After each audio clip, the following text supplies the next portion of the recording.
feeling good and loose and happy, yada, yada, yada. How are we, guys? Very real.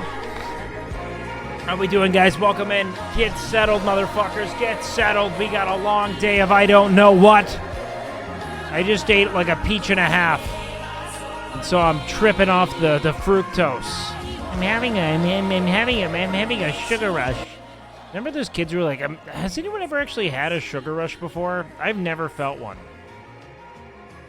I've never had a sugar rush. Is that a real thing?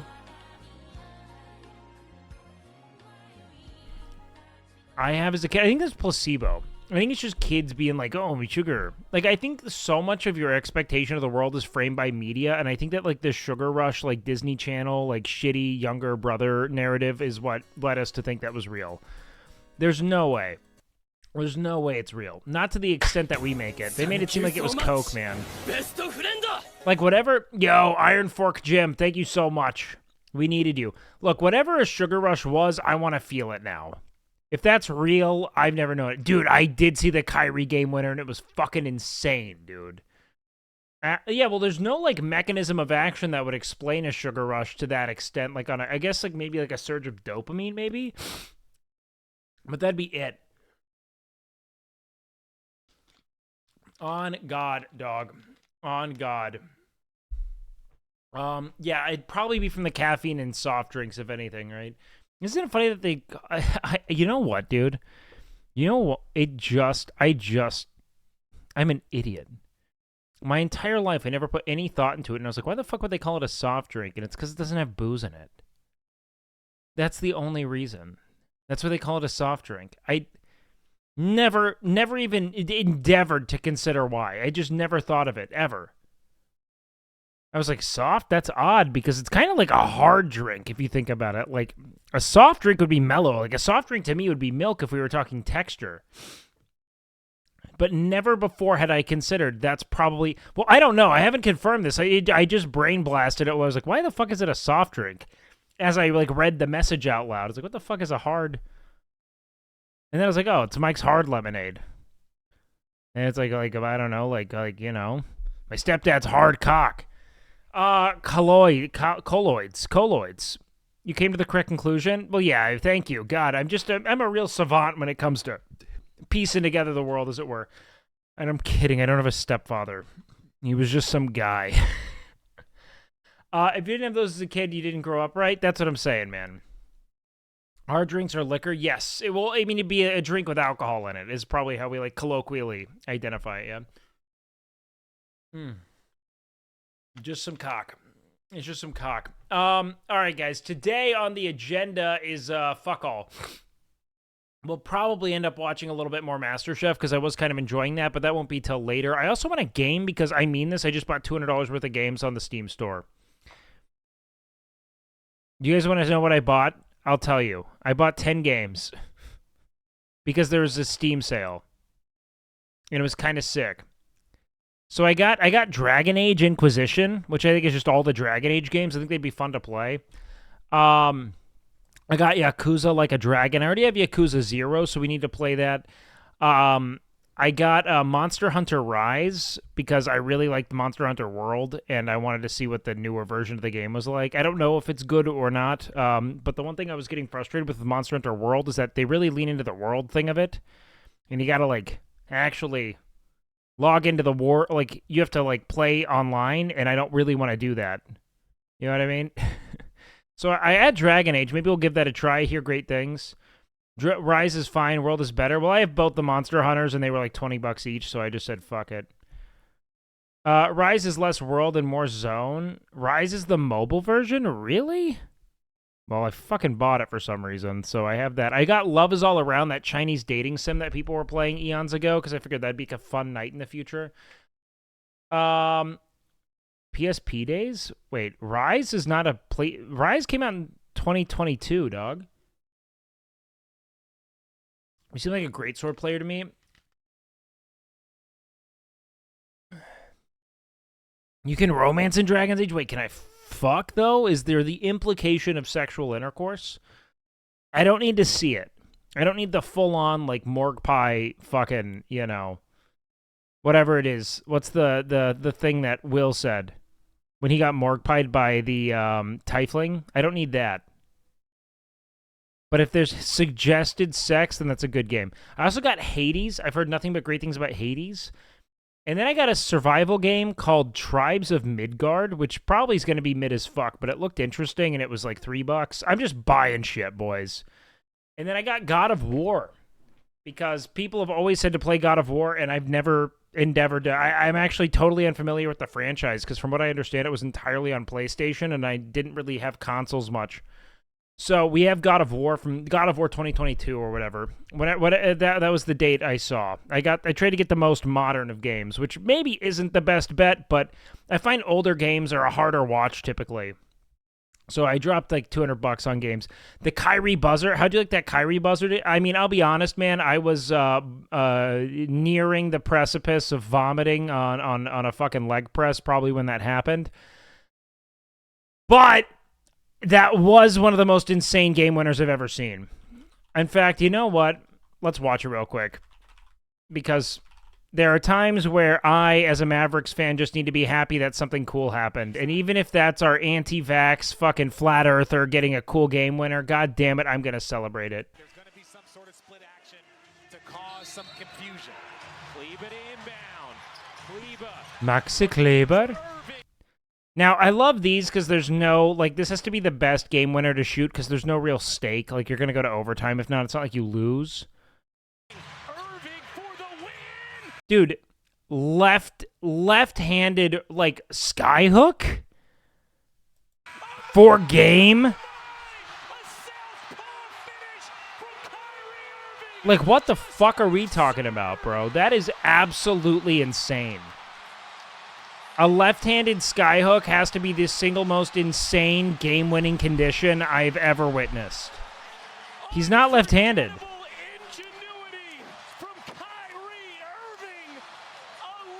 He's just so skilled.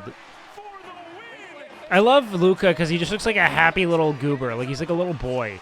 You know? Direct link, sorry. What is this? Dame? Dalla Dame? Kyrie, the most skilled motherfucker ever, bro. Ramadan Kyrie. Wait, that's funny. Spurs played in Austin today again? They played again in Austin? Damn, I should have gone. I didn't know they were playing a doubleheader. Dude, I wonder if the city of Austin's trying to assess interest in a team. Man. That fasted Kyrie.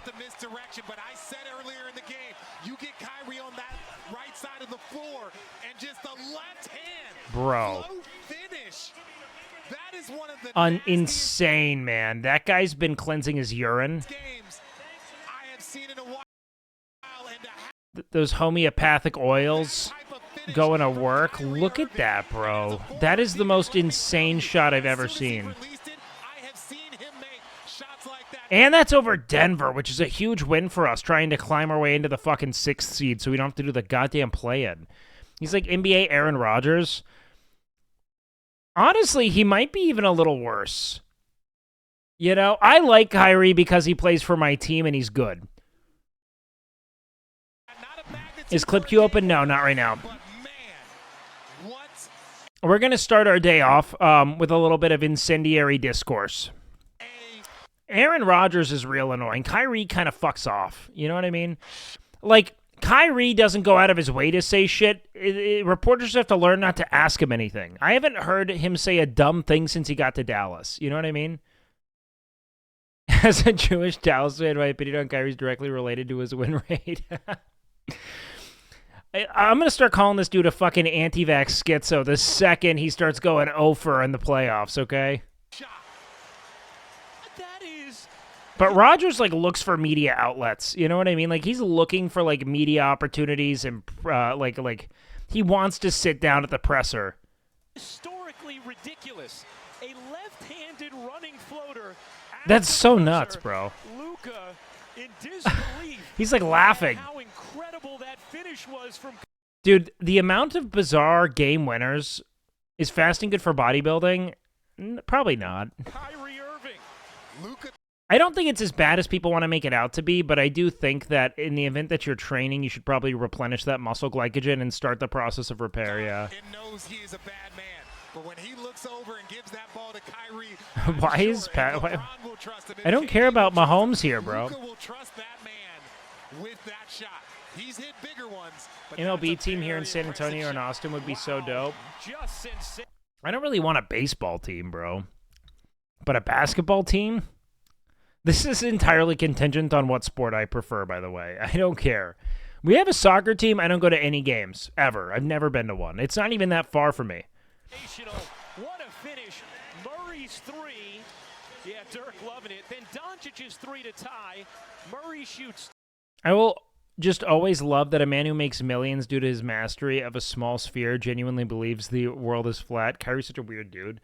I don't know to what extent he genuinely believed the earth is flat. We have to maybe go through, like, Kyrie Irving greatest hits of just, like, unadulterated fucking interview idiocy.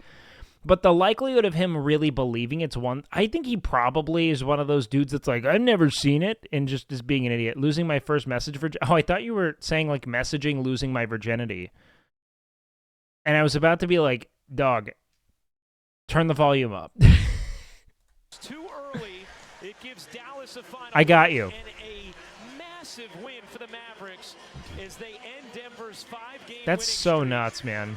Buzzer beater from Kyrie Irving, the second of his career. Look at him throw this disc. Look at him throw this flat disc right here. Left-handed. Easy. When we talk about Kyrie being one of the great finishers of all time, that because means anywhere he gets in that area. Bro, this guy was preeing. Look at this dude preeing right here. He saw it ahead of time. Wait. Put your phones down. Why do you do this? When are you going to watch your fucking scuffed angle with the back of that dude's head in it? Why are you doing this? Who's reviewing their footage of this as opposed to the one that's professionally shot from essentially, what, like an infinite number of camera angles meant to exponentiate the level of detail you can discern from a shot? Like, why would you... Why do they do this? Bleacher Report? What's this? I haven't been to a concert in so long. This is an amazing angle. Bro, I will say, it's amazing watching how fast the NBA is on the floor. These camera angles are actually really cool. Maybe I'm just... you know what? Here I am immediately impressed by this. This angle's cool.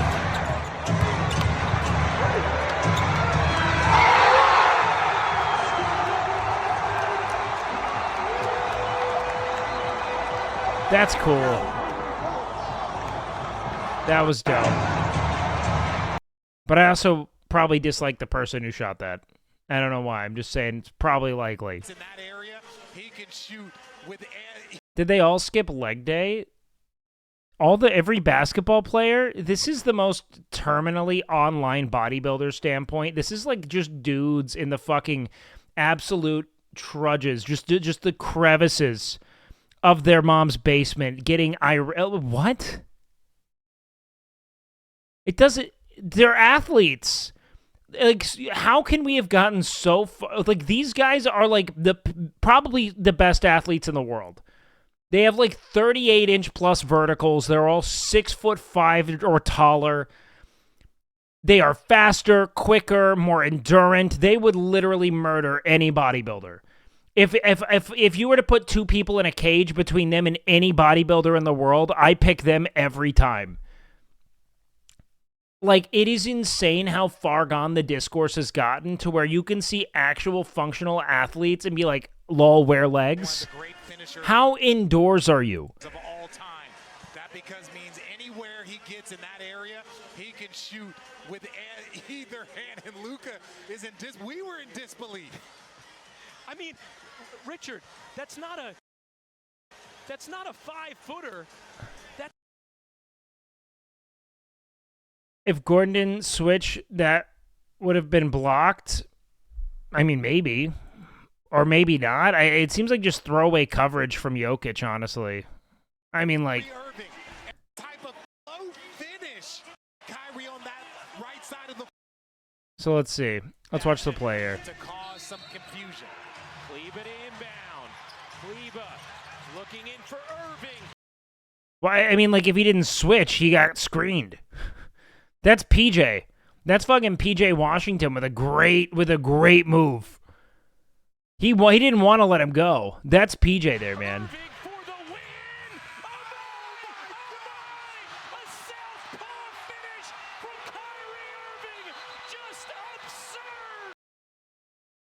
Yeah, unfair advantage. My money's on them. No, bodybuilders do not win in a fight against a fucking athlete. No.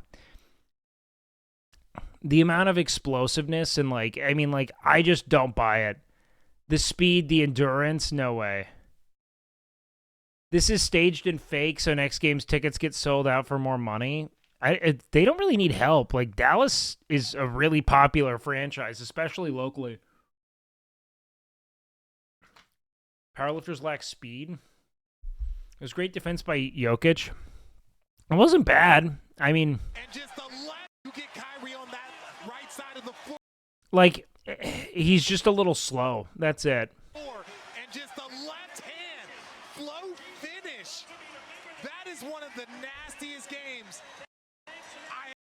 I mean, like, it's just a bunch of people trying their hardest almost every time. Unless you want to argue that there's, like, some kind of rigging at an officiating level. I mean, like, it'd be really difficult. I've seen in a while, and to have that type of finish from Kyrie. It's just so good.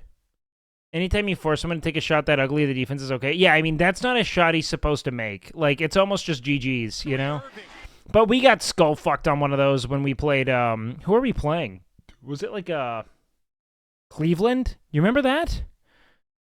Prime Shaq versus Prime Arnold, who wins? Shaquille O'Neal, at like 24 years old, would have ripped the limbs off of Arnold Schwarzenegger. It's not even close. Like that is, like, the fact that people believe that it's, like, functionally athletic to be the size of even old school bodybuilders is just insane. Shaquille O'Neal was an absolute, unadulterated, once-in-a-lifetime freak. Dude is just insane. 7'1", can run the fucking floor, has the quickness to shimmy Michael fucking Jordan out of his shoes. Not even close. Wilt versus Shaq. I'm taking Shaq. Shaq's more of a proven talent than a modern era. I don't buy the myth of Wilt. I think Wilt was probably an amazing athlete, but until I see the actual, I don't care about anyone's eyewitness testimony. I just don't know. You know? Like, it's too much of an unknown. The fact that that dude has a 100-point game with no radio broadcast, no television broadcast, nothing, it's like, I don't know. It's just silly. Shaq has a foot on Arnold. He's a choir boy. No, he'd just fuck his whole world up. I'll tell you what, though. I'll take Dennis Rodman over just about anyone. Dennis, Wilt was 275. I don't care. I don't care about Wilt Chamberlain. He played too long ago for me to actually consider him. I'll consider him in the context of his era and his excellence. He's one of the all-time greats. But I don't think that if you just put him on the court in his prime now, I just don't buy it. You know what I mean?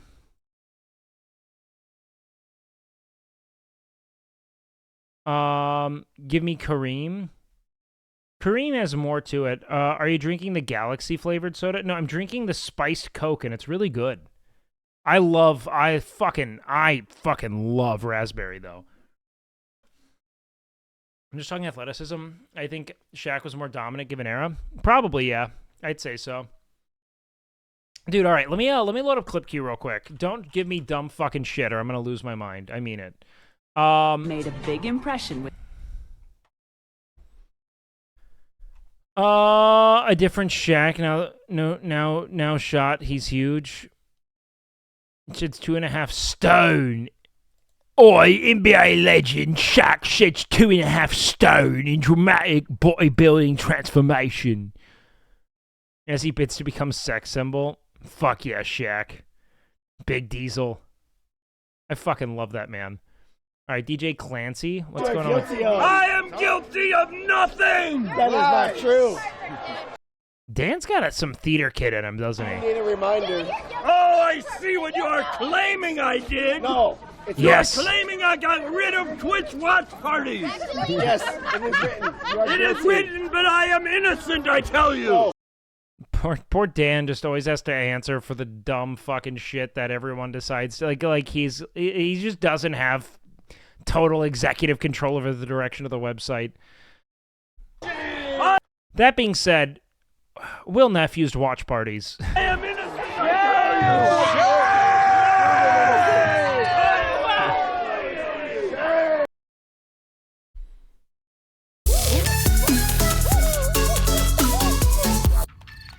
Pork Floyd? Oh, yep, you're banned. Who said Snack Harlow? Get that guy out of here! True. Okay. Can we play this for my B-Day? Absolutely. Happy birthday, Zen. You get the whole video. It's like a hammock. I'm doing me, she cannot stand. Nigga, eat it, he ate it for lunch. Bitch, on my body, I get what I want, like. Bitch, stay balance, keep it up on the scene. Ass too fat, can't fit no jean. Use my stitch, but it's not what it's seen. I got that ready, I'm keeping it clean. Fucking with niggas, that's so feels like it's clean. TOS. When she does that thing where she pretty much just pets her pussy. I mean, that typically she got all the way to her asshole. Like, that was the... It seems excessive.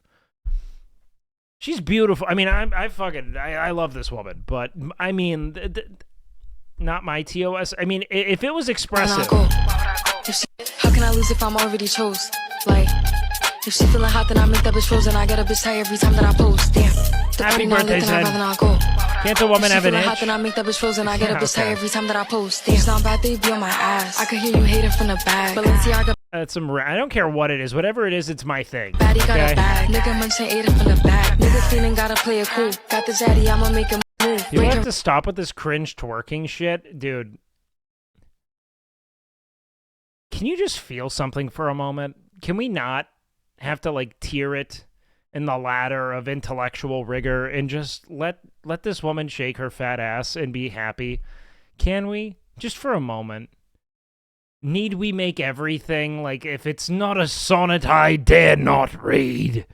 Records and I'm breaking news. Bitch be pressed like who you? I get whatever I like. Bitch won't bark, but they wanna bite. I got. There's just a way better way to do it. Can you drop me what the better way to twerk is? Millie for using a mic, bitch. Think about that when you type. She wanna party with spice. That nigga munching, he gon' eat me like a mango. You thought I was feeling you? That nigga munch. Nigga eat it, he ate it for lunch. Bitch on my body, I get what I want, like. You that he ate it for lunch. Bitch on my body, I get what I want, like. You thought I was feeling you? Give my tool out. It's getting too loud. My ex mad as shit, baby. I'm the baddest. I should not watch this. Okay, Zen, I might have to stop now, but we did get through a lot. This stretches what I think TOS will allow me to watch sometimes. I like it. I know I'm live, Grim. Here's the thing, Grimlow. One of my beloved mods, one of our cherished guardians of the chat here is having a birthday, and she would like me to watch Ice Spice twerk. Bitch, I get the bitch and I dub him. That nigga's a dub, no. Okay. He cannot dress, I cannot fuck him. Max. I'm a certified munch. Am I a munch? If what exactly is a munch? Does that mean you just eat pussy? What does that even mean in this context? Team Ass versus Sydney Sweeney, Team Tits, Ice Spice, Team... I don't understand why we have to draw lines in the sand. You know what I mean? I don't want the... Like, you know? I'm a munch. Okay. All this division... Again, not to be a centrist Andy here, but I mean, like... Need we pick a side here? Can we not celebrate? I don't think there's any ideological, quarrel at the center of this. It means you eat pussy without expecting head or something. I don't even like head, and that's not me being a pick-me. I find head to be odd. Not odd, I find it to be underwhelming. And everyone's like, you never had good head. Guys, I'm kind of a slut. Candidly. I've received I've eaten at the buffet of head before. I have. I've gone for seconds. I just am kind of like, if it's really good head, I'm going to want to have sex, and I don't want to sit there and just get my dick sucked. I just don't. It's very idle, and I get bored, and I want to do shit. And that's my stance. You can't change me. Wait, do you like feet? I like feet, but I don't love feet. Does that make sense? Like, if someone... I would never seek someone out because of their feet. I don't really ever look at feet and think that's hot. But if I'm like... If I'm mid-coitus, okay? I'm mid-coitus. Let's use scientific terms. And someone dangles some of those, those... What am I thinking? The metatarsals? Is that hands or feet? Which one is it? The metatarsals? Look, if the piggies are going to the bank... Sometimes that bank will be my mouth, okay?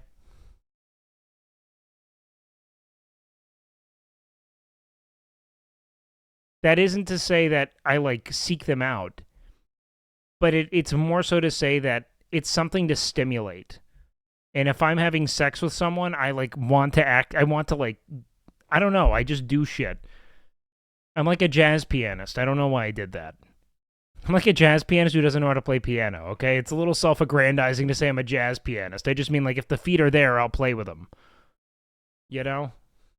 This card, it wasn't hard. Nigga was feeling that touch me. The way that I move, the way that I walk. No, you shouldn't really love me. How you my bitch and you sub me? I'm kind of lucky in that I just don't find a lot of things to be gross. You know what I mean? Like, there aren't many things that the human body produces that I'm, like, viscerally grossed out by. That's not, like, gory. You know what I mean?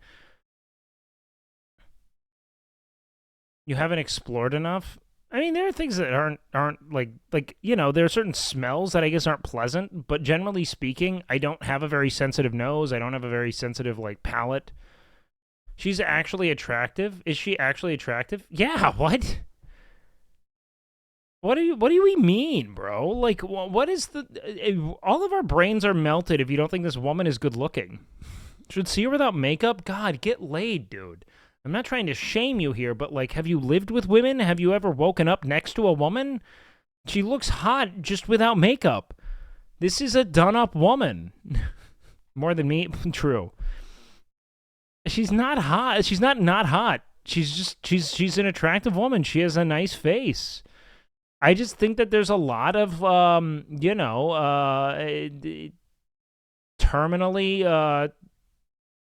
terminally solitary takes here. Her body is aight. You guys all watch too much porn. Like, I mean it. Like, you guys are so fucking... Your brain is so addled and fucking contorted by the barrage of digitally and cosmetically augmented faces and bodies you've seen over the last decade that you don't remember what just, like, normal people look like. Like, your brains are all fucked. People find different people attractive? No. Because there are plenty of people, for instance, Taylor Swift, I don't find her attractive at all. I recognize that she is attractive. That is the difference. Saying that someone is attractive and saying that you are attracted to someone are two totally different things.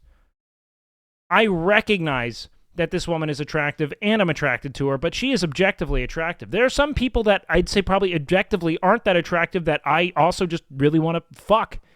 You know what I mean? Like, this happens.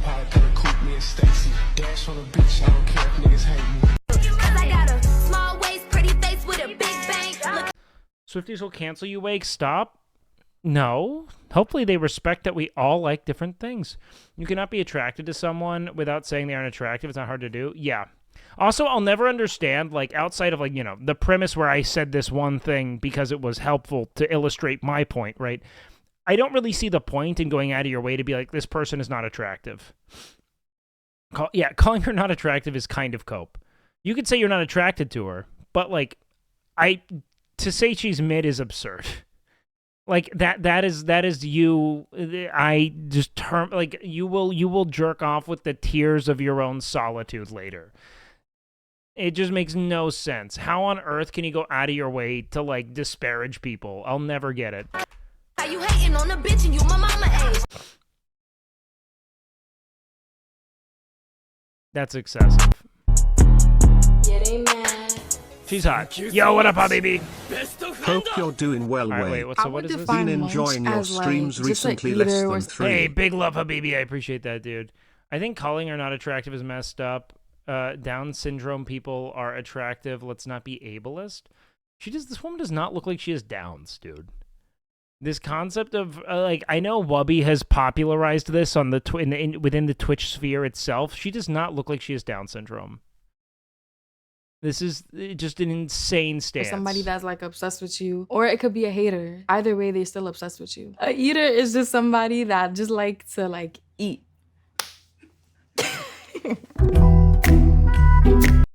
She just looks like a pain in the ass. Wait, what does that mean?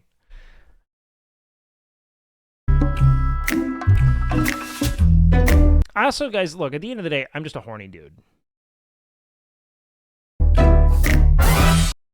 She would date only huge dick guys. That makes guys say she's not attractive. What? Because she...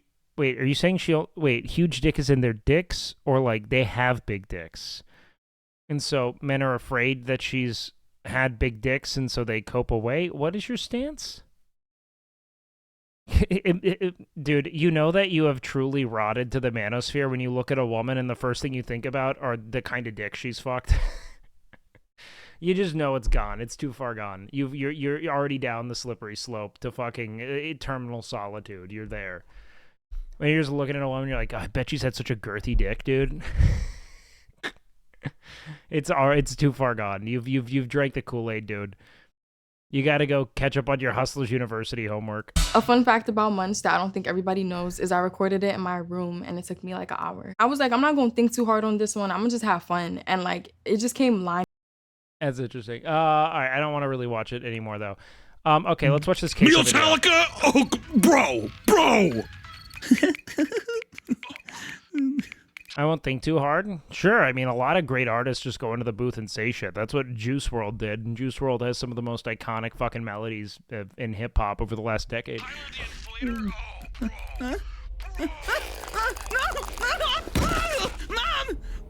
Timmy, what's wrong? Oh, God. What's wrong, Timmy? What's wrong? My phone! It's too heavy, Mom! It's too heavy! Okay, so here, just hold on. I'll help you. Just hold on. Phoenix, Arizona has sunken in on itself. Government officials have not released a statement as to why this could have happened, but billions of lives have been lost. Now, that's a base take. As long as your dick is bigger than her dad's, you're good. Yeah, or she won't respect you. Yep. My monitor just fell through the floor watching this guy? Okay, buddy. Banned! You know what? I think the real... And maybe I'm wrong here, okay? Maybe I'm a monster. Maybe I'm peeling the veil too far back here. But do you want to know what the real controversy is to me? Queso's not that fat.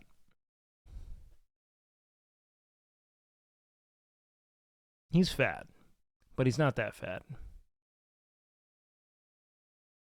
And he kind of played his hand when he went on Jinxie's stream. He's a bigger guy. He looks like he was like an O lineman in high school, and he still likes to eat. You know what I mean?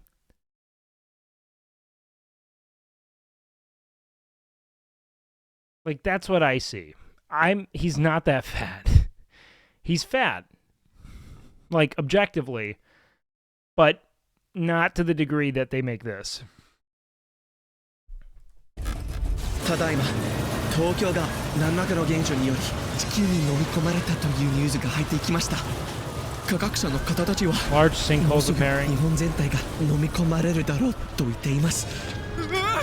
Definitely not healthy. Who cares? I think when people say not healthy, it's just like now they want to like moralize it to an extent. Like, he's probably not. I don't think it's a shock to him. Fat people don't need to be told they're fat, nor do they need to be told that it's unhealthy for them to be fat. You know what I mean? Well, I will say, typically being obese is not associated with positive health outcomes. So, like, skinny doesn't mean healthy, but obese typically means closer to unhealthy. You guys are just operating on extremes. I meant this girl would date a guy only with big dick, so guys small dicks calling her unattractive. Yeah. Okay, so you meant the absurd thing. Why?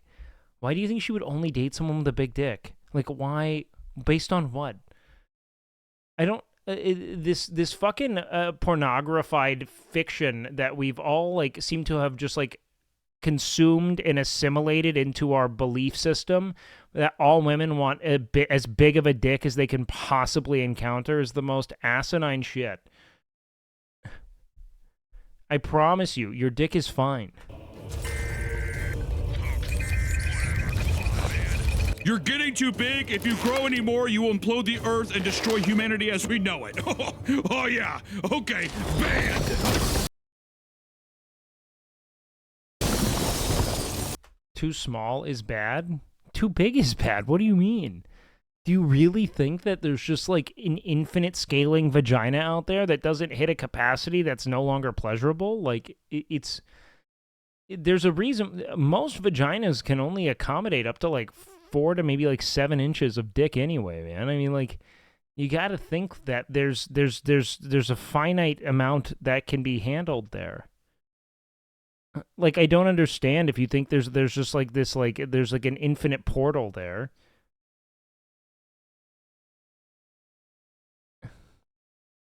Keep coping? Wake coping? Yeah. All right. Y'all called the military? Are you serious, bro? Come on, banned! The density of this man is... it's real. Under 6 is probably too small. You poor soul. You poor soul. How did you get there? How did you... I promise you, dude, you are so lost in a manosphere that wants to sell you a fucking jelking guide in weird fucking virility pills. That's so silly.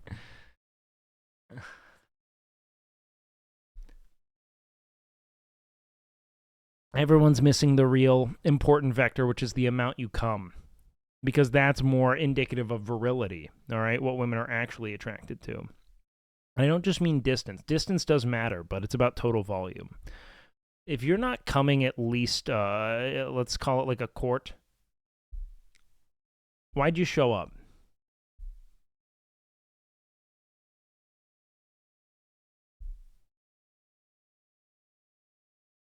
Back at the gym tomorrow after 2 weeks off. Any chance you can name a few exercises to do for external obliques and abs? Meow. I'm kidding, not a quart, but come on. I mean, like, let's talk like maybe like 4 tablespoons, all right? Aren't you worried about aspartame? No. Belle Delphine is back. Her content is pretty cool. I watch daily. I'm going to be honest, man. I have never at any point in my life paid any attention to Belle Delphine. Reaching critical mass. I just don't know her. Porn has a dystopia of big dicks are what women want. It's brainwashing. Okay, so you admit that this is now like maybe like a pornographied kind of fiction that you've consumed and assimilated into expectation. I promise you, most women are just going to be stoked about a dick that gets hard for them. That's pretty big. And if you're attentive to her, you ask her what she likes, you'll get repeat business. I promise. If this continues, it will create a chain reaction resulting in a black hole. Not only humanity will perish, but a very galaxy as well.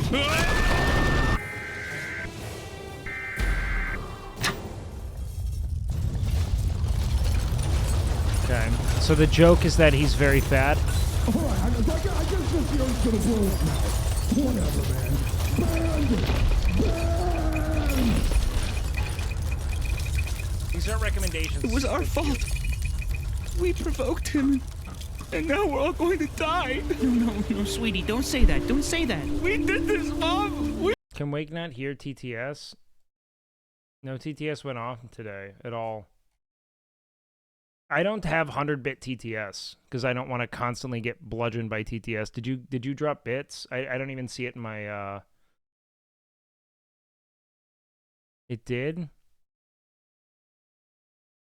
There was one? Was it a point redeem? I just didn't hear it. We did this! Someone asked about workout tips. Sorry, man. Just because I don't know. What was it? You can put it back in. Back at the gym after 2 weeks off. Any chance you can name a few exercises to do for external obliques and abs? I mean, like medicine ball twists and cable crunches. But it's cool either way. It might be a good start.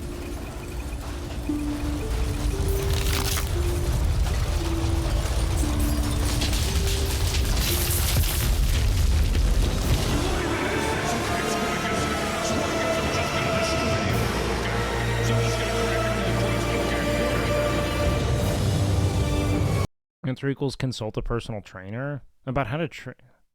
I'm qualified to tell people how to train their fucking abs.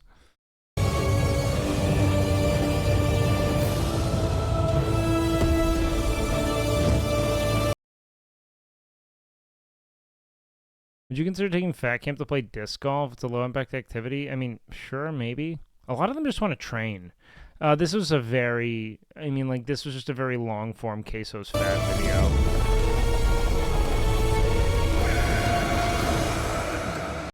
Cool animation though. All right, what's this? Just tell him to watch that damn Survivor in Australia! Okay, don't blame me that Will's not creative to come up with his own stream ideas. The only time I tell people to consult someone who isn't me is if it's a health-related issue that I can't actively assess. That he has to watch silly movies. Okay, don't blame me that Will's not creative to come up with his own stream ideas. That he has to watch silly movies. Right? Here, boxing event. Dan Clancy, Will Neff. You heard it, guys. The boxing event. I'm going down. There it is. His beef with Austin Show and Will Neff. What's his beef? Yeah, I like to see. Dan's cool, man. I chat with him every time he's in town. He's a good guy. As a former CPT and track coach, my advice is performance-enhancing drugs. Very based. And thank you for the TTS. Yo, Mitch, thank you for the resub, baby. A joke. And not because it's boring or I don't like it or any of that bullshit. No. It's because it's 2023 and motherfuckers are still saying that Babe Ruth is the greatest baseball player of all time. Oh, we yeah, have a 6 foot. Look at this man. Just look at him. This man looks like a grandfather now. Greatest baseball player of all time. We have a 6'5" Japanese man capable of running 20+ miles an hour, throwing a baseball 100 miles an hour, and hitting baseballs 490 Matani's fucking feet. amazing, Yeah, you want to man. sit here and tell me a motherfucker that didn't face a single Dominican his entire career is better? Get that wrong, bro. The slider as a pitch didn't even.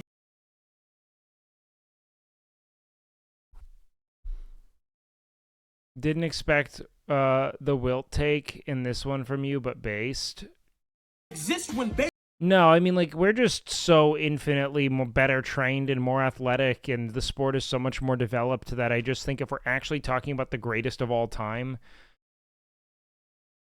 I do think that era context matters, and that someone being great in the 1960s in a sport that was in its infancy really isn't as impressive to me as what's happening now. Now, how those individuals could have fared had they had this level of training and development, who knows? But it's just so difficult to compare eras. Babe Ruth was playing baseball. They were throwing Italian fucking meatballs right down the middle of the plate. Of course he was smacking them shits. Until one of you Babe Ruth truthers can find me a video of this motherfucker hitting a home run off of a Dominican pitcher who jogged out from the bullpen while listening to 1923's version of Bad Bunny. I don't want to hear it. Hassan said this on Fear and that Babe Ruth hadn't played before Dominicans were invented. Well, it's a very common joke. Determined you fell. Wait. You only fall when you don't want to get up. Other than that, it's just Miz learning. has been doing this. It's an experience. It's understanding what you did wrong. There's no such thing as falling. If you never give up. Okay. There you go. Except that. Brutal. I hate these upstyle games. I kind of do too. I was planning on playing it, but I'm not a massive fan. It should be hard to compare, but on the metrics, we can eventually compare 1-to-1. It's usually an objective fact that players in almost every sport back then were playing against much smaller, less competitive pools of players. Yes. This person is the best baseball player of all time, in my opinion. Let's see. I agree. Guys, can we give it up for Morg? What a pioneer. Is filled with two crazy. Don't send me my own clips.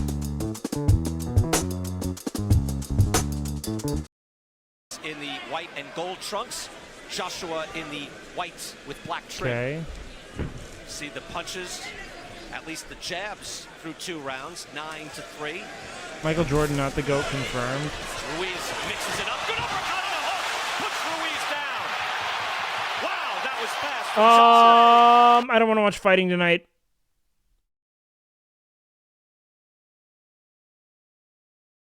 Wappa. Maybe later. Gay church. Okay. No Rain's whole audio's out here. Golden eye, you do what I please. Golden eye, no time for sweetness, but a bitter kiss will bring You're really you pushing it. That's insane. I mean, impressive, but my God. Oh my gosh! Celebrate good times, come on! Yeah, let's party! Let's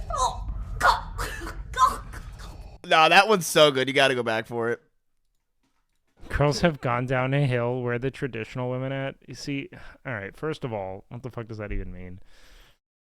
And then again, I'm a slut that loves sluts, so that's a big thing for me. But incredibly fucking, to me, just a horrific, like, thing to start moralizing and taking, you know, this, like, conceptual high ground on. It just feels very self-righteous.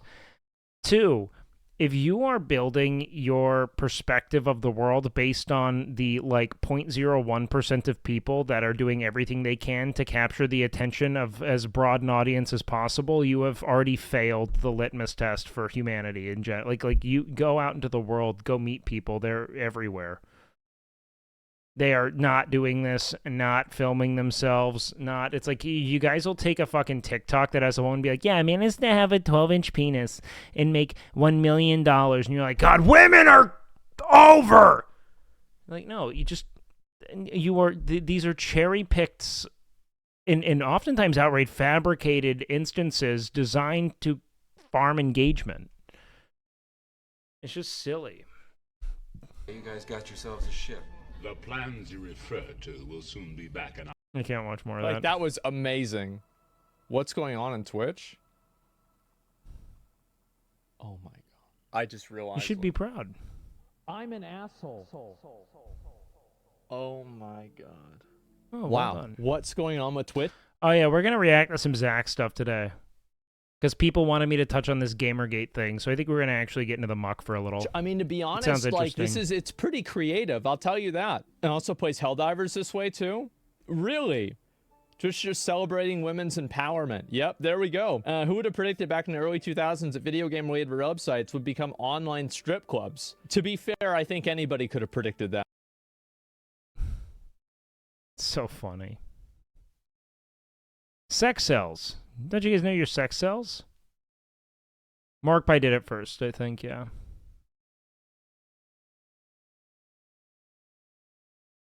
Being blatantly sexual, not being overtly sexual. It's also kind of funny, so it's good for income. Sure. That if she has an if she has an accident, do I get banned? Oh, maybe. Yeah, I don't know. Oh my God, that's merch you can sell. What? Guys, did she just do that?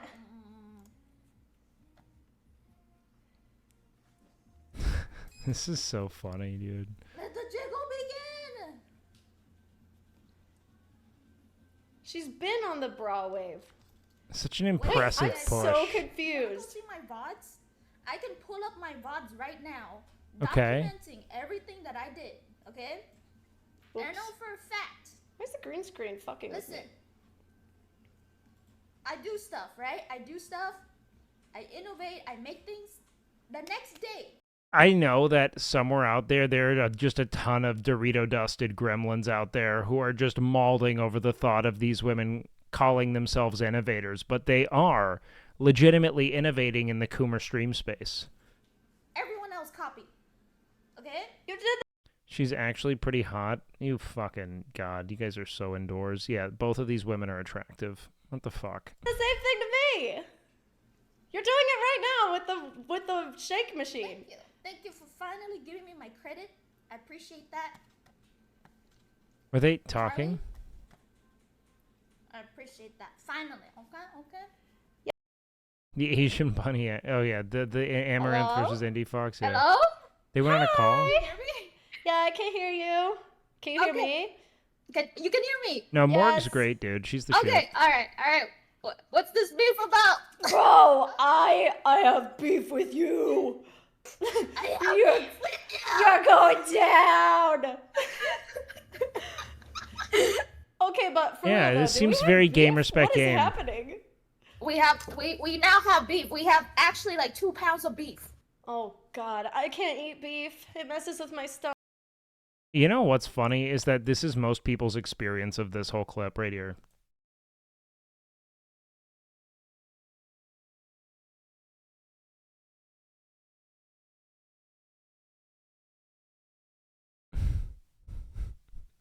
Pounds of beef. Oh God, I can't eat beef. It messes with my stomach.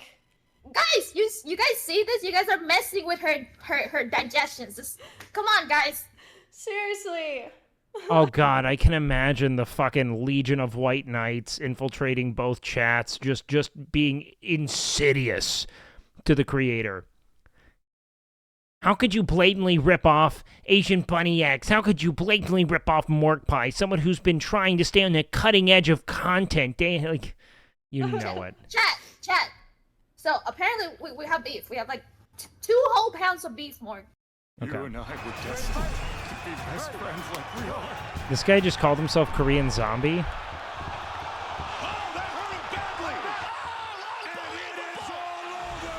Okay, I don't want to watch. Changed it to S, and then everyone just kind of took from the topless meta and Okay. evolved it into like the censor bar. Yeah. Which is like way out of what I ever could imagine.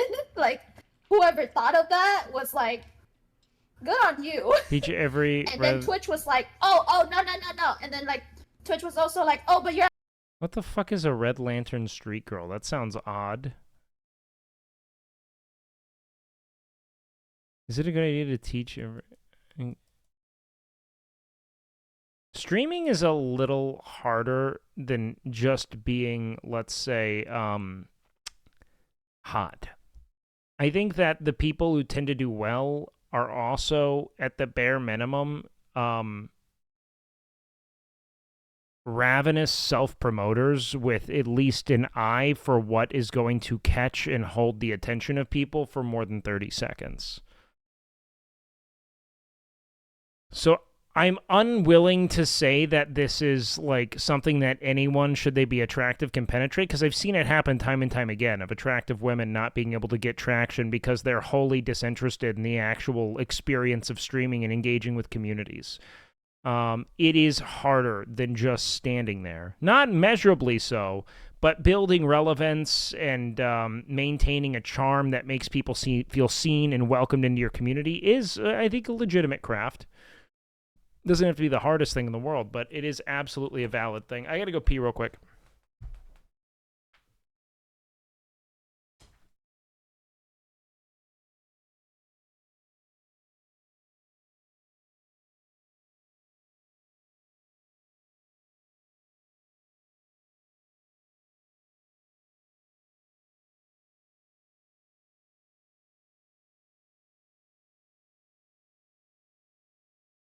When streamer goes away, the rats come out to play. We wait all night and day, to rat jam when I say, beach, mouse, beach, beach, mouse. Beach, mouse, beach, beach, mouse. Beach, mouse, beach, beach, mouse. Beach. mouse, beach beach mouse.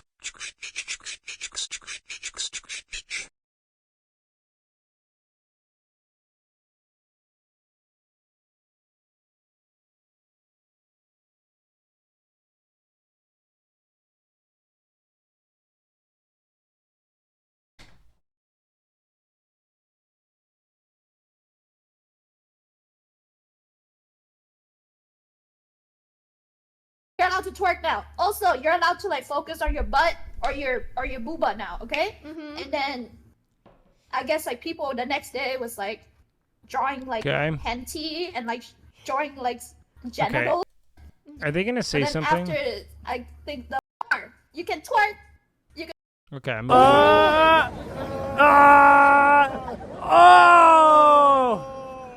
Oh! What's that feel like? What an innovator.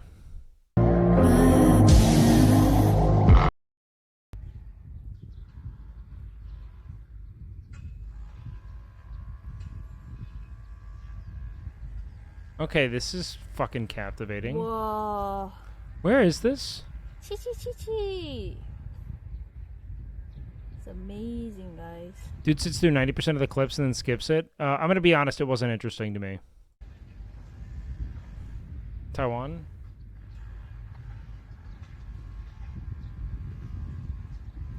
That is captivating.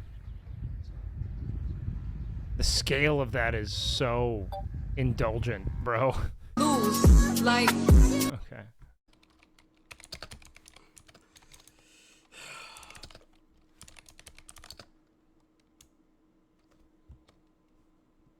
You. Oh my god. Order that package, love instantly, sweat. Oh my god. Kanye's off the perk here, man. It is wild that he's even in an active DM with Kanye West. All because his pants were too big. That's fucking insane, bro.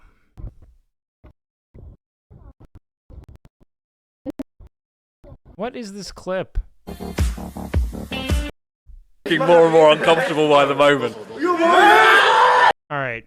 I wanted to see some more interesting shit, but there is just not interesting shit that you guys watch that you want to share. I am moving the fuck on. It is not fun anymore. I don't know when it got so bad, but at some point it did. I don't like it.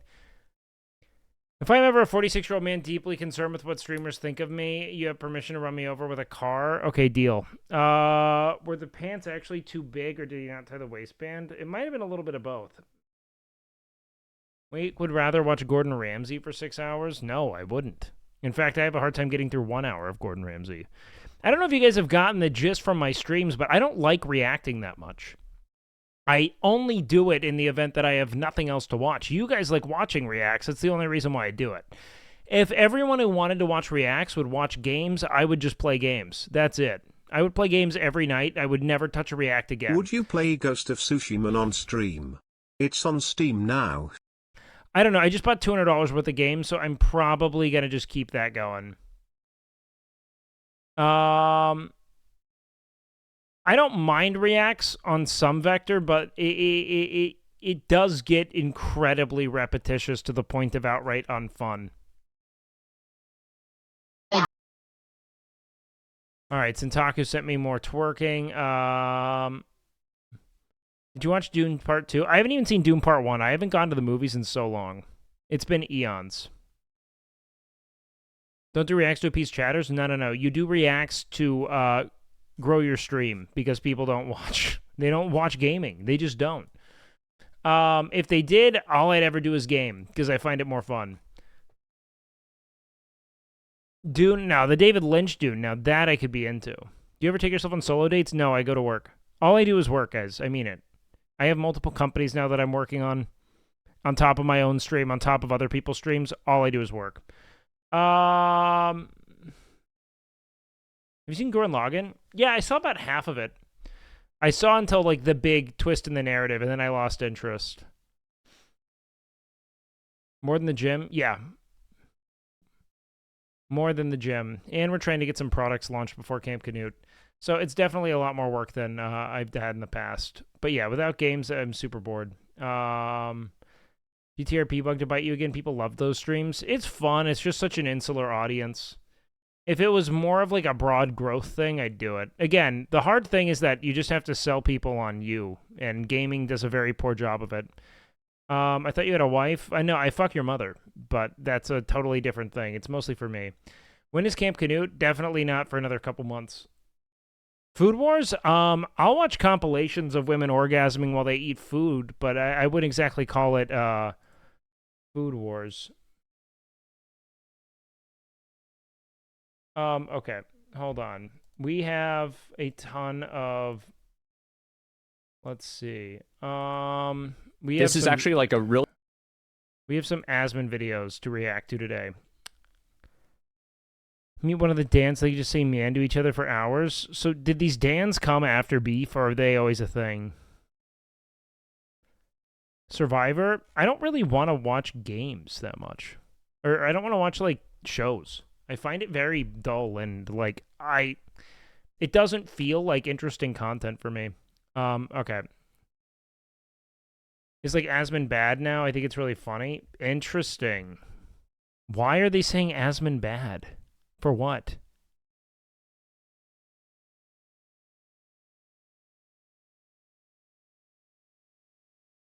I am watching Asmon on YouTube. Do you see the interface?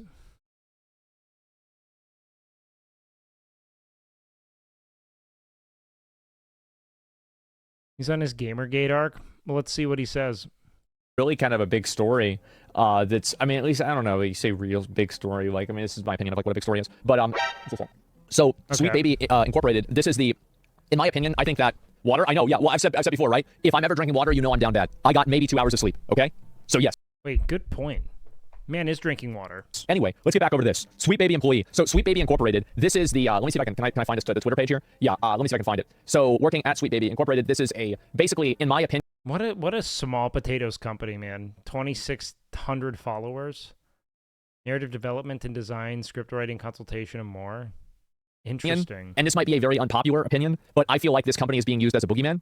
And people view this company, it's kind of like the World Economic Forum on a smaller scale, where like, I don't think the World Economic Forum is, you know, actually the Illuminati in plain sight, and they're not actually trying to like, you know, kill everybody and do all these things. They're kind of like a representation that people can see, and because people see this example of it, then they latch onto it, and they're like, these are the core people that are causing all of our problems. Is this too fast for you guys, or are you guys okay with that? This is how I'll...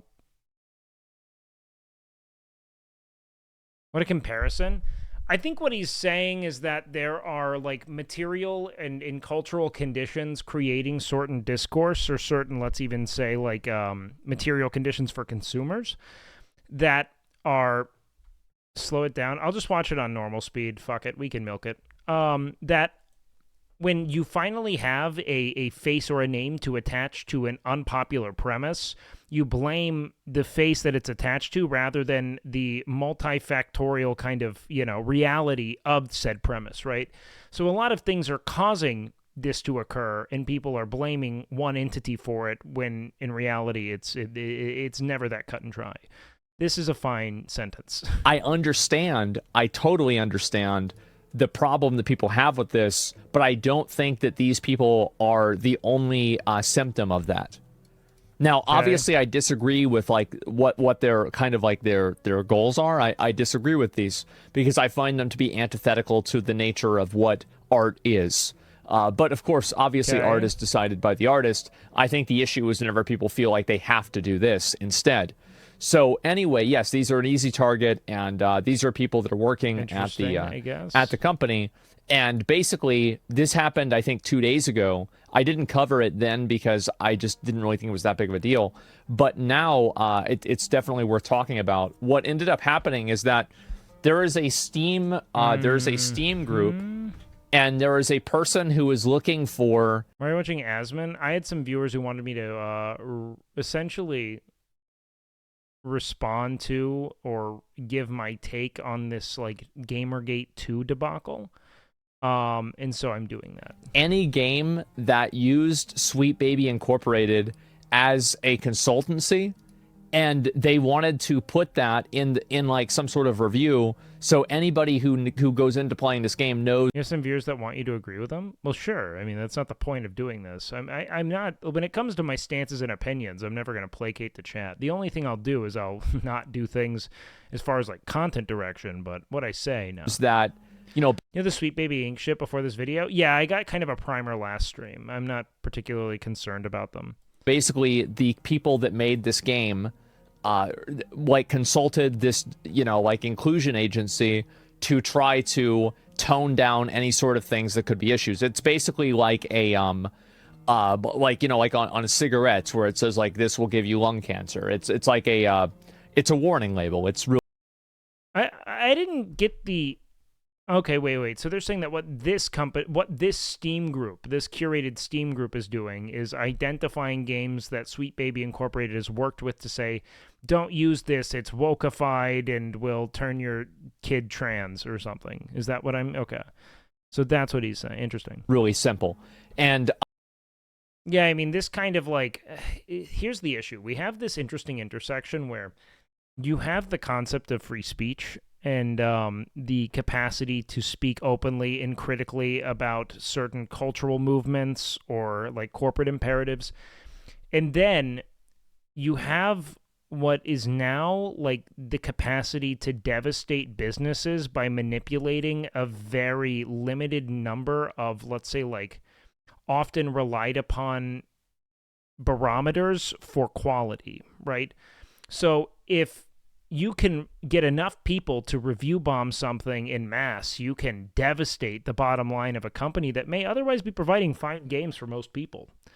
It's what's really interesting about the concept of modern tech in conjunction with legislation that hasn't really been touched since like 1780, Obviously, big surprise, the employees that work at that company are not happy about that. So what they're trying to do is they're trying to look and get somebody who get all of their followers to come together and basically like come together and like fuck, sorry, I got 2 hours of sleep, so it's a bit hard for me. Come together and mass report. Yes, and I will ban the people that are running this different page to silence the people that are trying to hold them, like, and I don't even understand the logic in this either. It's like, if people disagree with what you're doing, like, isn't that their right to disagree with it? I mean, if people think, yeah, I don't want to play this game because, I feel like it doesn't have an authentic sense of art because it's being, decided by people that aren't even making the content. Yeah, I think so. I think that's pretty reasonable, and it's all. It's interesting, though, in that many of the people who are doing this aren't actually operating from the perspective of an individual who has purchased, consumed, and like enjoyed or not enjoyed the product. It's kind of like a blind review bombing of. I see it as a relative manipulation of data, not necessarily anything else. I mean, Clat. It's interesting. It would have to mean ultimately. I believe it's used to not buy the game, which means they cannot review bomb unless they are buying it and refunding it. Well, I had seen some screenshots, and it does seem as if that's what's occurring.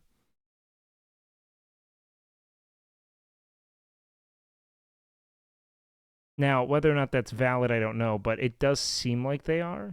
It's also like, not that they're calling for harassment or anything else, but let's read the post. And this is a post written by an employee of Sweet Baby. The Steam curator harassment group Sweet Baby Incorporated Detected, and so that's where it is led by this person, Krampus Rambo.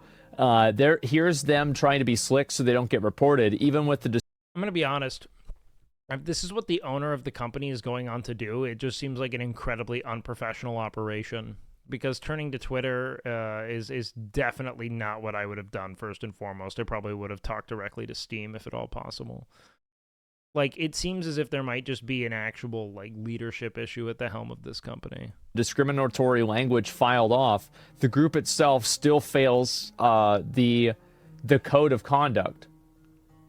So it fails the code of conduct. Well, let's go ahead and let's read what is cited here and see if it actually... Okay, this person clearly made their tweets private because... Well, yeah, I mean, I don't doubt that they're arriving at a degree of harassment that they just didn't anticipate. It seems as if they have, like, the wrath of fucking, debate pervs on 4chan nipping at their heels, and that's probably something I'd understand wanting to close the door on if I were to be, subject to the same kind of persecution. People disagreed with them. Yeah, that's what happens. This is really what the problem is here, is that, these people have no problem privating their own narrative. They have no problem privating their own Twitter whenever. Well, I mean, I don't know. I think that if Zach's going to take issue with that, I think it's kind of silly, only insofar that, like, someone realizing that they had that they had essentially kicked a hornet's nest and wanting to close the door so that they don't get stung is kind of okay. If they private the narrative, it also isolates and self-contains it. You know what I mean? It's only within their existing space, and that's whatever. To me, I mean, Zach's clearly commenting on it, so I don't know to what extent they're actually, I don't know to what extent you can say they're, like, sequestering the actual discourse away. Whenever they're receiving negative feedback or they're getting criticized or whatever, and whenever people aren't okay with their narrative. But whenever other people aren't okay, whenever people disagree with. The first game I thought that is too wokeified is when they were behind black, female, queer, woke protagonists and the hyper-focus on those characters. The thing I find funny is that, like, there are plenty of individuals who are going to be so ecstatic to have a game that has characters within it, or even a protagonist that actively reflects their experience of being. And for their entire lives, these same people have been tasked with playing games that in no way, shape, or form provide characters that represent them, and they have been doing it fine, or they've just been skipping them. And to what extent you as a consumer can't see that maybe the game wasn't built with you in mind, and that that's absolutely okay, considering most people do not reflect your particular set of, let's say, like, tabulated demographics, right? Like, it seems like really undue outrage. I can understand people being really ecstatic for, I don't know. I'm of the mind that if you make the concept of identity politics and persecution on the basis of that, especially in a fantasy context, the spine of your narrative, that it's probably just not a very good game, unless the persecution is, let's say, like, embedded in narrative, right? But if you have a, let's say, like, black, female, queer protagonist, right, and the entire narrative itself is built around the persecution they face because of those things, I think that you have now disempowered the protagonist in a sense, where you've defined their lives based on the adversity they meet, based on identity itself, rather than, who it is they are on maybe a more identificational level beyond just what can be optically ascertained, right? So, like, there are more interesting narratives to be thrown at these characters who I believe not only have a right to, but a need to be represented. But when those narratives are always centered around whiteness or what, like, the, let's say, like, hegemonic group does to them, I find it less interesting. With their narrative. Is the solution never have game with these demographics? It comes off kind of controlling? Of course not. I think it's awesome that they make games like that. Personally, if I feel as if I can't connect to the protagonist, I won't play the game, and that's fine.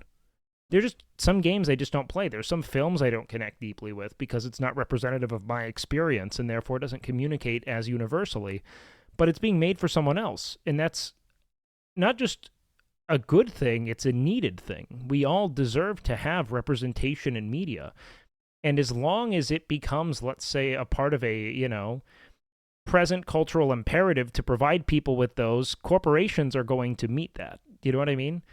Like, at the end of the day, you're upset with corporatists commodifying, let's say,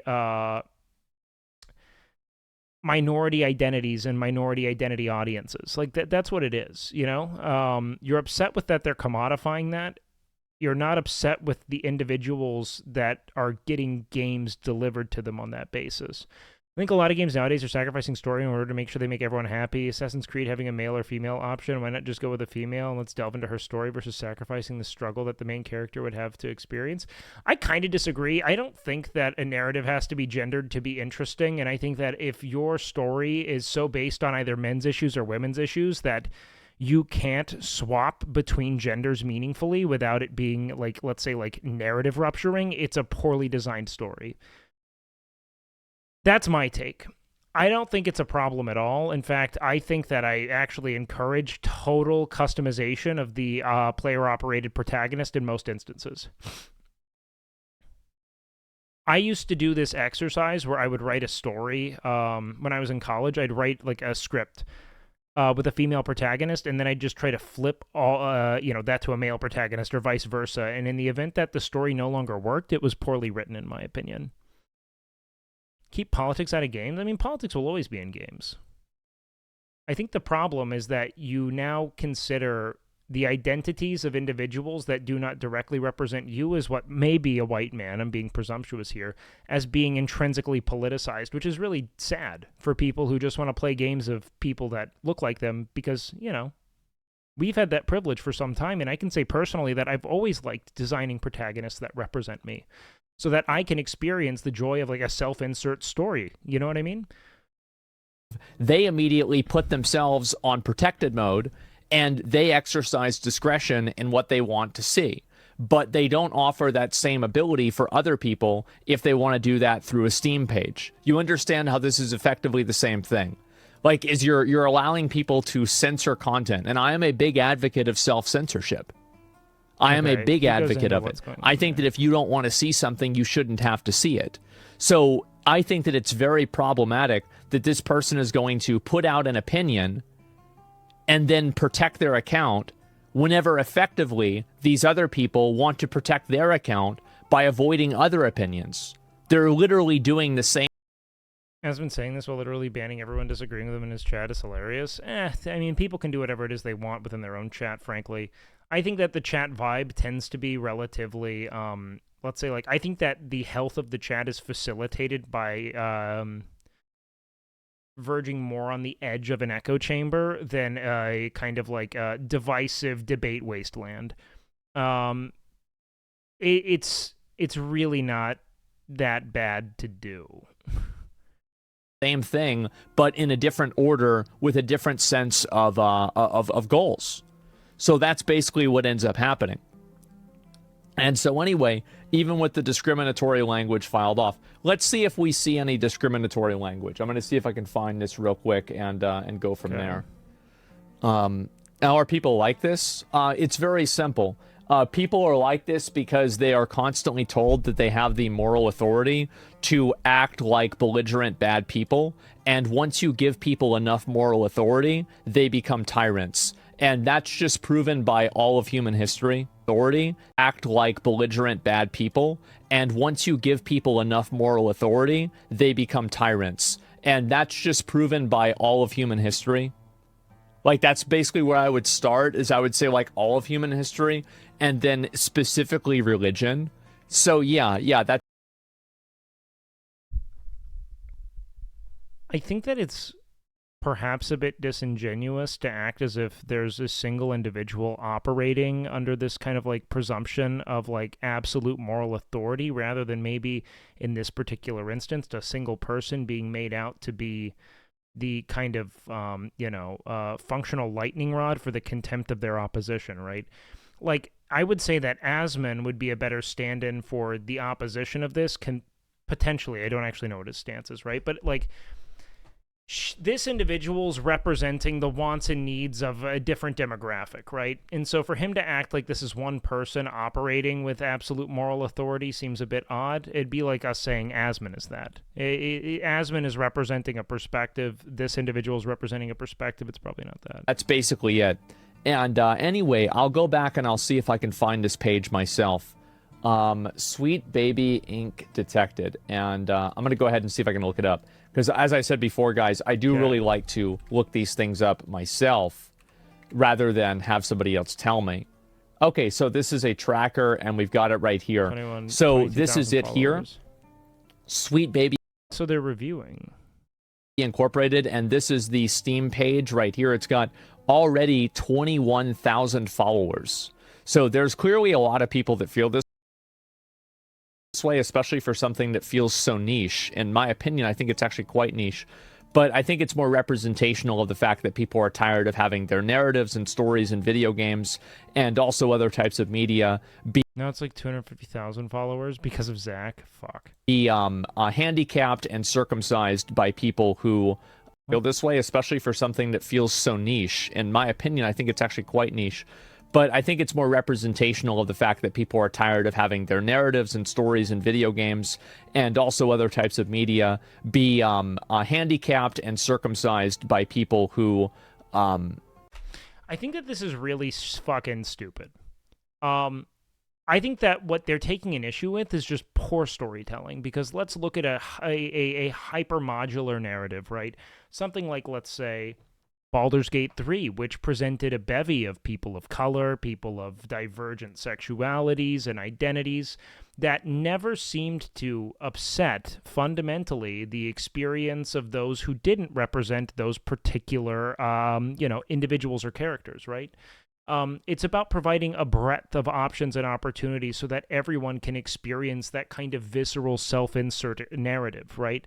That is the triumph of a great narrative, in my opinion, and especially in the context of gaming, that tends to be, by definition, something that is, experiential rather than observed. It's not something that you sit there and watch, you participate in it.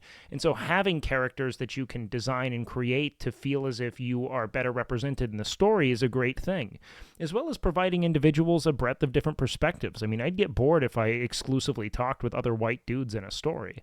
Not because it's going to provide, let's say, like a uniform perspective, but it just is visually uninteresting if I feel like I'm just like, I don't know, trapped in the northern reaches of Sweden the whole time. It might make sense based on where the game's set, but I don't mind the inclusion of other people to feel like, oh shit, just like me.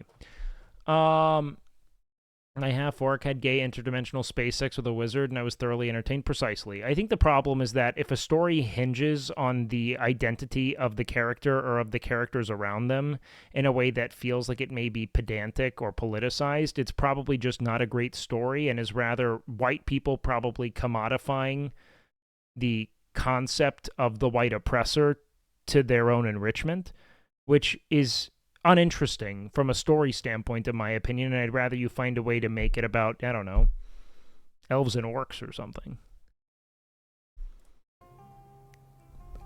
Are fucking weird, right? I could have made another joke, but I'll try to be a nice guy today. But people that they disagree with. Anyway, so we've got a few of... So, recent reviews, they have 18 reviews of them going in and saying that they don't... This is borderline data manipulation by individuals who may not have put forth any time in the actual game. I see this as being a flaw in a designed system more than anything, because this can absolutely devastate the launch of an otherwise really good product, should it be. So, like, I think what we have to understand is that we have this really precarious kind of present, I'd almost call it a technological concern, in which the tools we have for expressing our contentment with a product are so powerful that it makes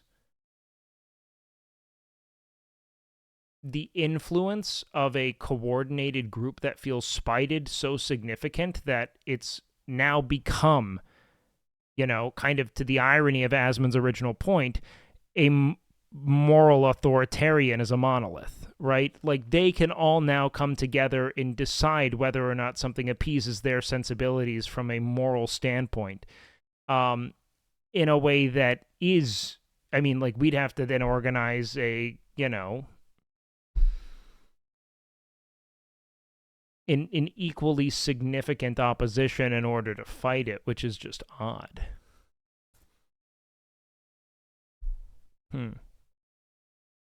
Completed game released. Basement Dwellers had issues with it. Interesting. These here, and these are the reviews.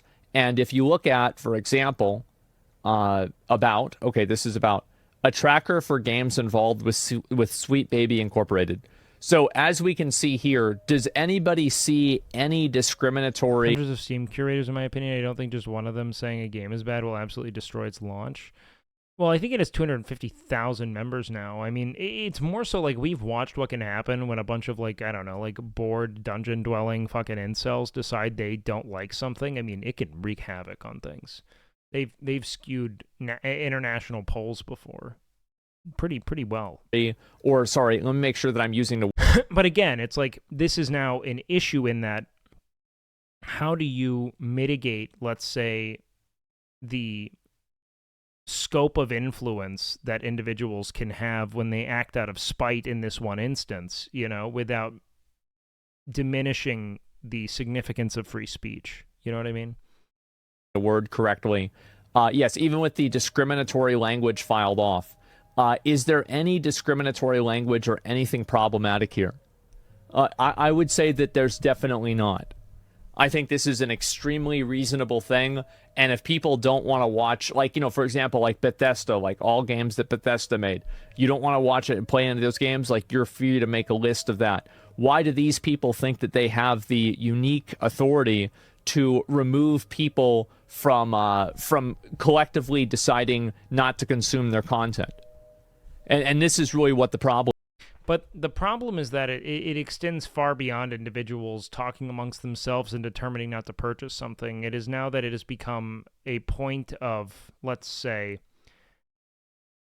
personal conviction that they then go out and ensure that no one plays the game, which is a really interesting issue in that a lot of people, for instance, like me, right? Like when I look up a restaurant I want to eat at, I'll check out Google reviews, and if something doesn't have 4 or above stars, that thing is essentially non-existent. It's as if it shouldn't exist. Why do you have to mitigate it? Would you support a group that would collectively downrate a game like Harry Potter because of J.K. Rowling? Not really, no. What I'm saying is that I think we have an issue on a technological vector with just how much influence we grant disgruntled audiences over the, you know, well-being. It's no longer just about discourse, you know what I mean? We essentially have a rating scale that isn't representative of what, let's say, the value of the game presents. It's just interesting. Yeah, thanks for the raid invaders. Problem is that it's not enough for these people to have their own perspective and try to change narratives in their way. But whenever you say, no, I don't want to... Consultancy that game companies bring in to tweak game plots towards modern sensibilities. So you could say the issue with them is that they're a reflection of newish systemic processes making unenjoyed storylines. To what extent they're making unenjoyed storylines is also something I'd like to see substantiated further. It seems as if they mostly consult to the ends of making something, let's say, accessible to otherwise untapped audiences. The problem that these people have, which I think is kind of hysterical, is not with this Sweet Baby Incorporated, you know what I mean? The problem that they have is with the fucking, you know, money-hungry corporatists that only care to expand the scope of the game they're making. That's really it. It's individuals trying to make these catch-all products that kind of, over time, sanitize narratives to the point to where they no longer appease anyone because it just feels like the entire thing is an after-school special meant to teach you the value of friendship. And that's fair. You know what I mean? But I think that the desire to make everything kind of like morally instructive is really problematic on some level, only because it disempowers like even like protagonists of color, right? Who now all of their stories have to be defined by. I read an article once on essentially how, you know, whiteness had like essentially ruined black narratives in cinema because all black films became about blackness in opposition to a white oppressor rather than just being black. Like, you know, like it was no longer about just like a black character going through life. It was about a black character constantly overcoming the obstacles of a world that was, let's say, like inhospitable to them. And that's just not compelling over time. Yeah. I hear your narrative, then you're harassing them, then you're attacking them, then somehow you're breaking the rules. These are people who were hall monitors in 5th grade. Spike Lee's entire career is that, and I wouldn't say whiteness did that to his narrative writing choices. Spike Lee can make great movies, though. Do you know what I mean? The problem is when it feels fucking manufactured and pedantic. You know what I mean? Like, no, there's always going to be the point in which if you make a story that just feels like you're being spoon-fed a politicized kind of moral imperative, it's just not going to be interesting to people. The impact doesn't the discourse doesn't impact purchases at all. It's good. If it's good, people will play regardless. Probably. I mean, I'll also say that, like, there's always going to be a relevant narrative through line for black stories involving the concept of the white oppressor. You know what I mean? Because that's a very tangible and often, universal experience for black Americans. You know what I mean? That they have been made to feel other than or less, let's say, like, welcomed or understood. That's always still going to be okay. You know what I mean? The problem is that you have people who are trying to, like, superimpose it inorganically onto stories because they think that it will benefit sales. Specifically, is that the people who are behind it tend to belittle anyone who is not of color or low-key. I watched a video from them. I think that they have just, frankly, a really ineffective figurehead there. Does that make sense? Like, there will always be just, like, poor representation of ideology at the helm of it. The American Society of Magical Negroes shows this really well, and a majority of critics, not just audiences, pointed out how every character didn't get to be powerful in their identity, but only written with their identity in collaboration with whiteness. Yes, precisely. The operative concern is that the films themselves are now centered around whiteness rather than featuring blackness. Do you know what I mean? Whiteness is still the central concern, and while you can make a narrative use of that based on lived experience, it's just not always going to be an empowering narrative for people. They asked the teacher, you forgot to pick up our homework in the 9th grade. They were trying to, do extra work and, like, What games exactly are super guilty of that, though? I don't know, man. I think that the reality is that a lot of AAA games have become increasingly soulless and uninteresting because they are designed for, further DLC purchases, DLC passes, and microtransactions. And people are trying to find a scapegoat for the fact that they no longer enjoy games as they once did because their lives are in shambles, comparable to compared to, like, wherever it is that they were when they were most enjoying games. Like, I really do think that on some level, the concept of escape through digital spaces has just become less effective for individuals based on the demands of life and living. And they're trying to find, reason for why it is they feel the magic has left them, Senior year. Some of the greatest story games of all time have been released in the last decade. Oh, I'd agree.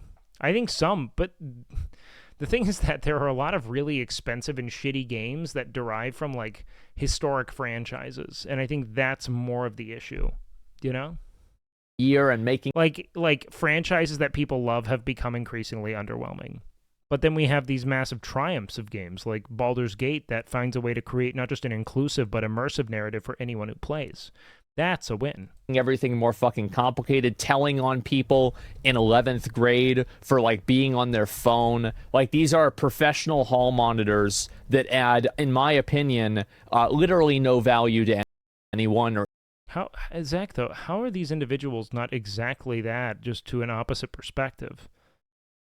Individuals who coordinate in mass to review bomb games that they disagree with are doing the exact same thing of saying, that's woke, that's woke, that's woke, nope, woke, beep, beep. It's like you're stoking the flames of political polarization in this particular instance. Like, like everyone's trying to say, you're doing the bad thing. And then they're saying, no, you're doing the bad thing. And the reality is that, like, both people are probably just upset that they're not consuming media that feels substantive because it's all centered around, let's say, ensuring that they win all the points possible in this kind of political posturing. Do you know what I mean? Like, it's not like we have, like, a meaningful narrative about the black experience. We have things where they're like, like, cops are bad. And, like, it's like, I kind of agree. I think that cops are totally, like, unmitigated in so many instances, and that the untethered nature of their, authority can create a lot of problems, but like if that's all you're going to do the whole time, I'm not going to think it's a great film. Do you know what I mean? You have to like suck me into the life of an individual, not just the political reality they exist in. And so I think that that's just more so where things go over time, and everyone's upset that they're not getting interesting stories or anything. And so, and actually that's not true. Not Best Warrior NA. Imagine having a nose ring and earrings as a guy. I couldn't. Not only do they not add value, but they actively take it away. That's his point, though. He said earlier, if you enter a shithole arena that is Twitter, you're opening yourself up to the same heat. I don't think you understand that I'm not disagreeing with Zach in this instance. What I'm saying is that everyone here is acting as if they're this quote-unquote hall monitor, representative of not just the most upstanding perspective, but the authority to impose it. Both of them, as in the game companies trying to do rainbow capitalism that people upset about perceived wokeness, precisely, yes. It's one thing to just do nothing and be useless, but it's another thing to take something that's good and I'll go as far as to say that there's an absolute point of contention amongst, like, I think that there are a lot of, like, terminally online leftists that make it an increasingly impossible task to do anything of upstanding moral nature. Or, like, and that is something that I also think is kind of a plague in and of itself.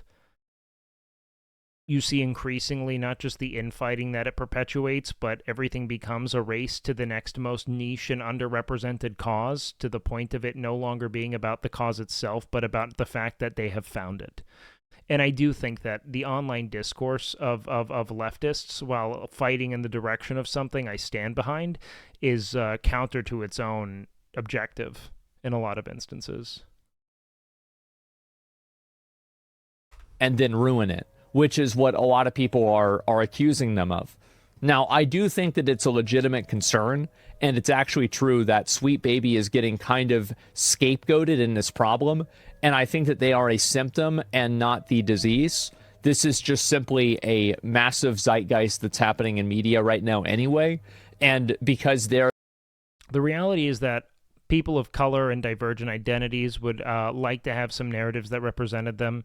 And, people who have been, playing games for a long time comfortably with the protagonist in the narrative almost always representing or aligning with their perspective doesn't want to lose that experience either. And so you have people who have never had to be told that something isn't for them, deal with something not being for them. They're like only children that are learning to share. You know what I mean? Like, that's the best way I could probably describe a lot of, like, the, like, more, let's say, normative, like, a white male gamer, is that they're having to consider for a moment that some things aren't always going to be made with them in mind, and they can still try to enjoy it, but realistically speaking, companies are trying to capture audiences that they've long since struggled to capture. And that's what they're trying to make games for.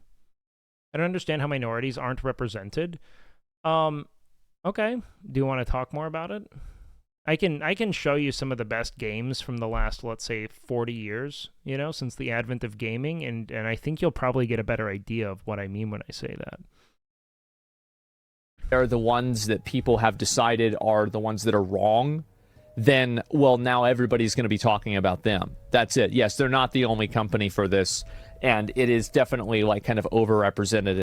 How about the last 5 years? I think things have probably improved on that in that regard, 100%. The Harry Potter boycott is fine, but harassing people that play is what I don't care for. Sure, it's one thing to say I don't want to buy something. It's another thing to actively review bomb to, like, try to... And I mean, I get it. They have an objective. It's just... It's a weird hole in a system of, let's say, almost like consumer protection, where people can make clear what it is they did or did not like about something. You get a lot of not good shit from that same system as well, because the power that they have to essentially make irrelevant a game on release is pretty enormous.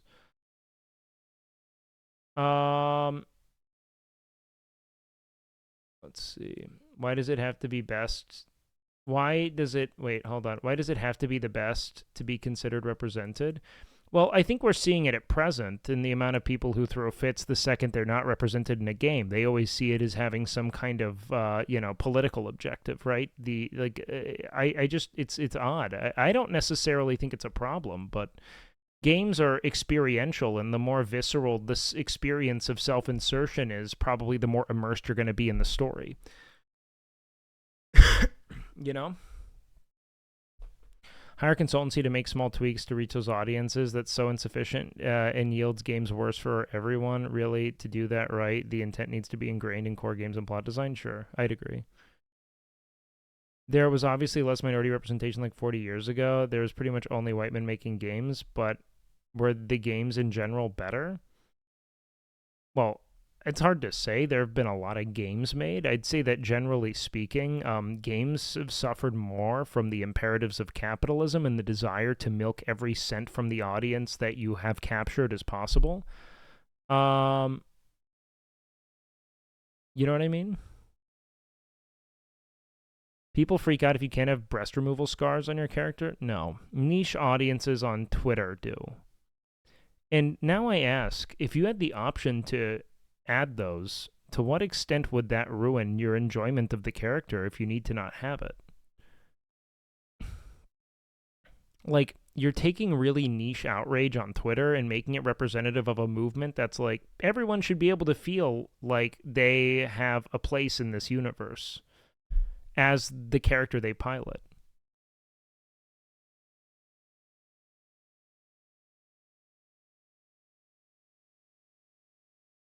You know what I mean? Like, in the event that I honestly like, most games that I like are the ones that allow me to customize my avatar. You know what I mean? Like, I don't like feeling locked into playing a single character, period. That, isn't something that I've chosen.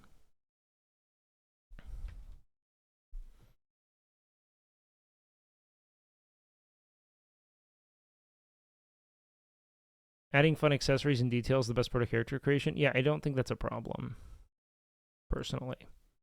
About that. Whiny status horrors, largely? Yes, I would. They request it maybe. If it doesn't get added, they do what gamers have been doing forever, mod it into the game. And some people probably do freak out, man. A lot of people do. How do you feel about the game centers around one character's narrative go? I mean, I'll play them. They're not typically my first go. I like to feel like it's more choose your own adventure about things. I'm admittedly not here every night, but my God, I don't remember the last time I saw this many reactionary/intel types in here. It happens.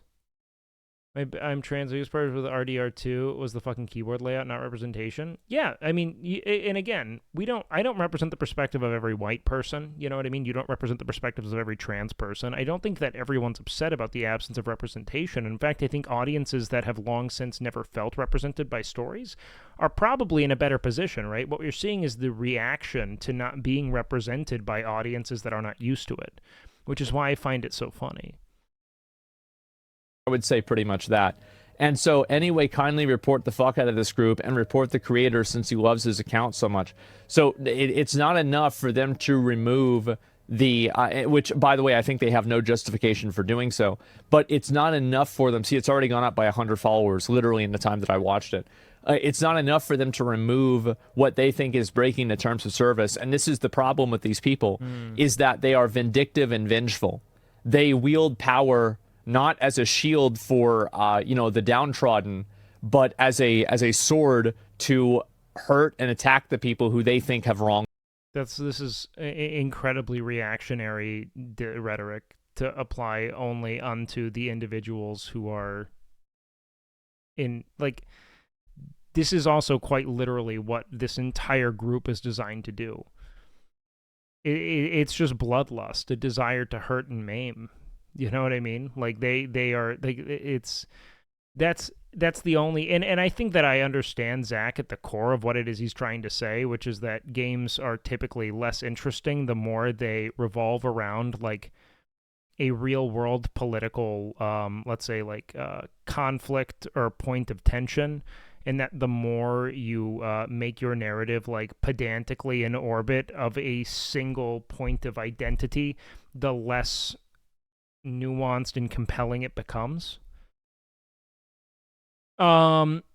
But no, I don't think that. I don't know. Maybe I'm missing his point. Move the which, by the way, I think they have no justification for doing so. But it's not this, and it is definitely like kind of overrepresented about that. Whiny status whores, man, largely. Yes, I would say pretty much that. He hates it when he doesn't get represented or games are no longer made for him. If that's the case, I mean, like, I don't understand why you wouldn't just play it. There have been plenty of games I don't play because I don't feel as if I can really get a footing in the story. And so, anyway, kindly report the fuck out of this group and report the creator since he loves his account so much. I mean, I'd say this kind of shit is wholly unprofessional and just looks atrocious for a company to have someone at the helm of it encouraging like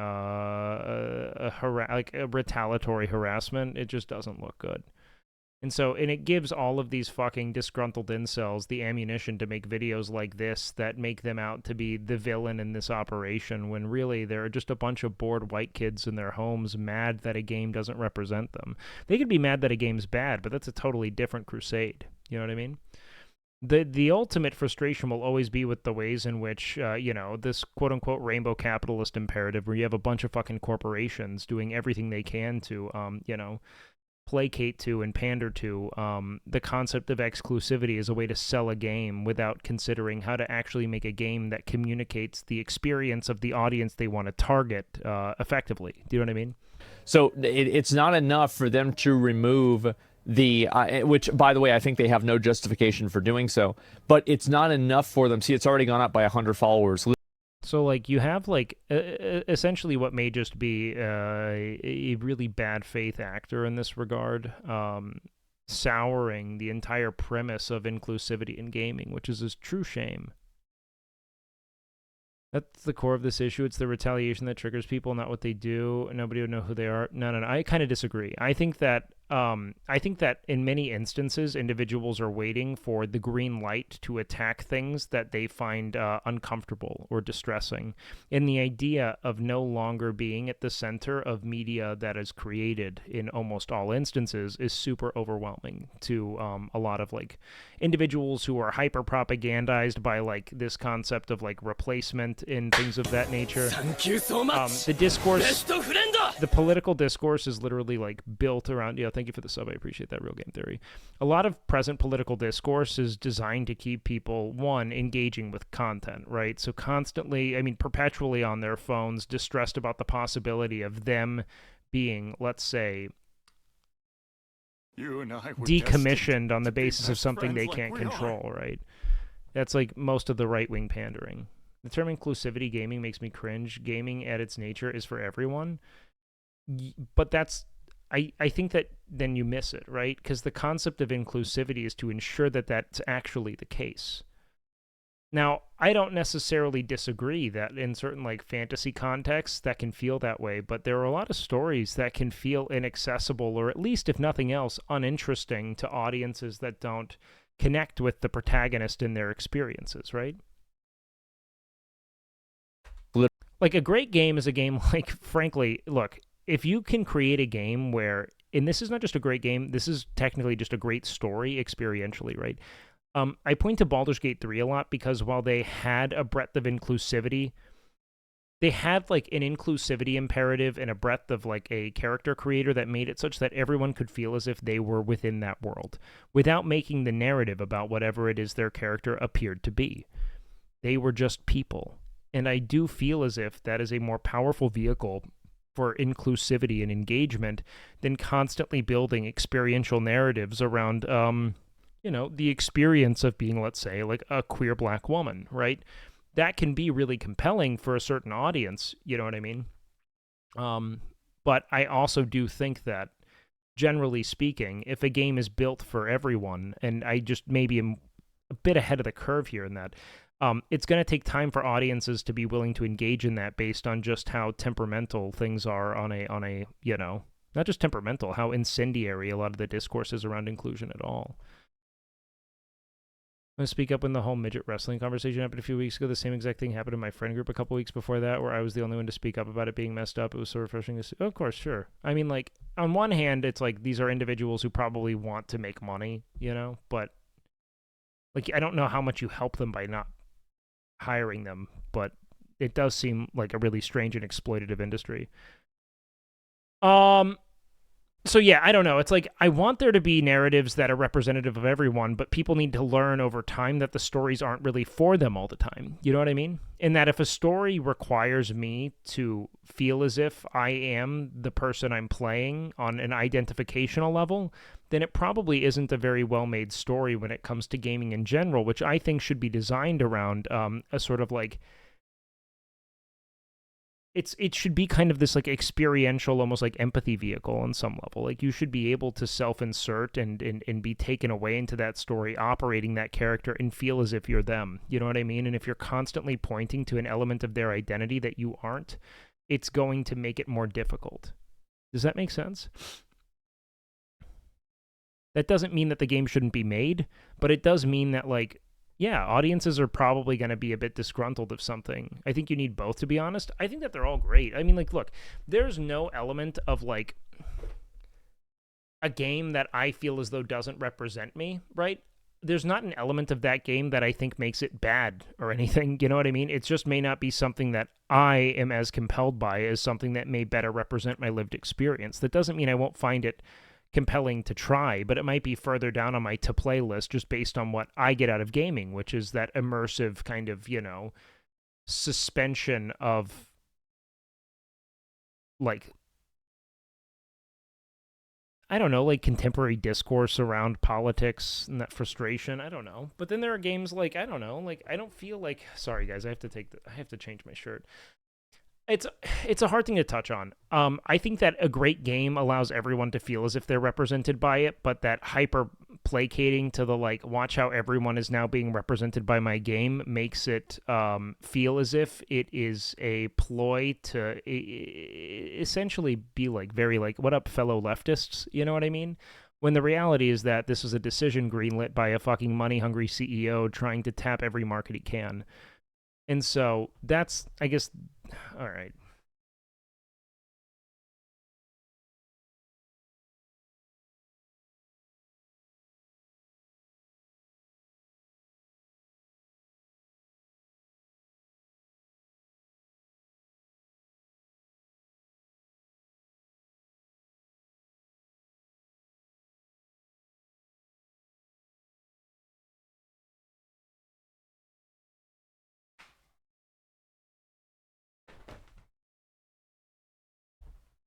I think trying to represent everyone in one game doesn't typically go well. Well, my question is, why are we trying to create games that are built on the premise of representation at all, rather just allowing representation to exist and allowing the narrative to be something that doesn't constantly reference present political strife? You know what I mean? Like, why is it that, like, these kind of, like, the present and all-pervasive controversy of identity politics in which someone's existence is being made to be, you know, a threat to the political and cultural stability of a country, right? Why is it that that has to be the center of the game a lot of people are playing to escape that reality, especially those who feel as if they are marginalized by that environment, right?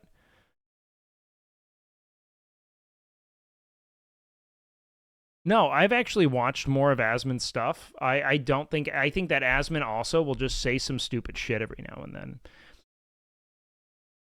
So why do we need to make games political in general? Well, the problem is that in the event that you create a character that is black and gay, people are incapable of recognizing the fact that black gay people do exist and that they can still exist in this universe without it being intrinsically politicized. However, if their entire experience as a character in a world that is, like, you know, set in you know, a fucking parallel universe circa 4000 AD or something, then, like, why is, like, you know?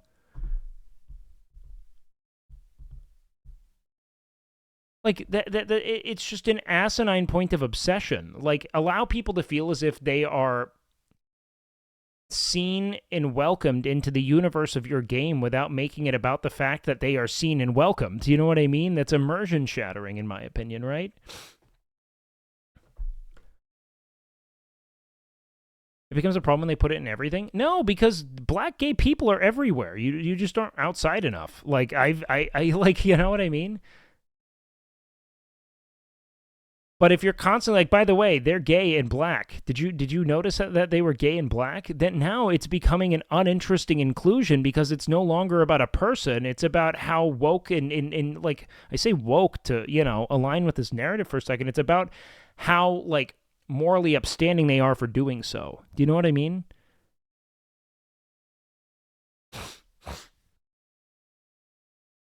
And so you're not doing a service to the demographic you're representing. You're just making them feel other, even in this fictional space. Literally in the time that I watched it. It's not enough for them to remove what they think is breaking the terms of service, and this is the problem with these people. And so I'm going to try to just say right now that if Zach is strictly talking about the owner of this company, I don't think Zach's necessarily wrong for saying that, like... What they're doing in this instance is incredibly unhelpful, and trying to encourage like mass reports and doxing isn't interesting. What they should do is try to rally individuals who would support their cause and create a similar Steam group that would offset that, you know, like that would be better representative, a better representation of how it is individuals are like, you know, if you liked any of the games we made, please be sure to, rate it highly. We have some individuals who are, let's say, disgruntled by our services and our quest to make more inclusive the games that we help develop. That would have been the right way to go, right? In my opinion. Does it, do we get that, right? Like... It would be much easier to try to do that. People is that they are vindictive and vengeful. They wield power. But when you make e.g. game for medieval Europe environment and someone wants the representation of modern US demographic, that's just weird and does not make sense. I mean, like, is there a fucking dragon in that game, man? Like, the only game I could think of that would be like that is, like, Kingdom Come Deliverance that's strictly historical. You know what I mean? Like, is there a fucking ogre in that game? Then there can be a black person. You know what I mean? Like, anyone who says otherwise, you are just mad. Like, that's it. It's just, you are just, like Skyrim has the Red Guard, explains why they're there, allows black people the opportunity to feel represented in the game that is built in what is frankly like a fictional Nordic environment, right? So, like, I don't know, this frustration about, like, but this is medieval Europe, how could there be like, if a game is strictly historical, then I guess you could be upset, but I don't think you're upset because of the way that it compromises the historical accuracy of the game. You know what I mean? Not as a shield for... Might call Red Guard if black 3 hit, yeah. The downtrodden, but as... Man, TS lore is deeper than that. It's a long story. Sure. What I'm saying is that they created, within their lore, because it's a fictional space, an explanation for why it is those people were there. As a sword. Africans literally dominated the Iberian Peninsula for 700 years. Were they black Africans, or were you just talking about like North Africans that look otherwise Mediterranean?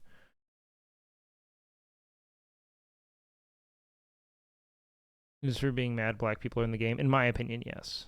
To hurt and attack the people who they think have wronged. Yeah, you can play as Khajiit. If you're upset at the Red Guard, this is all off base, man. Is both black and Arabic Africans? Interesting. Them. This is not about protecting people.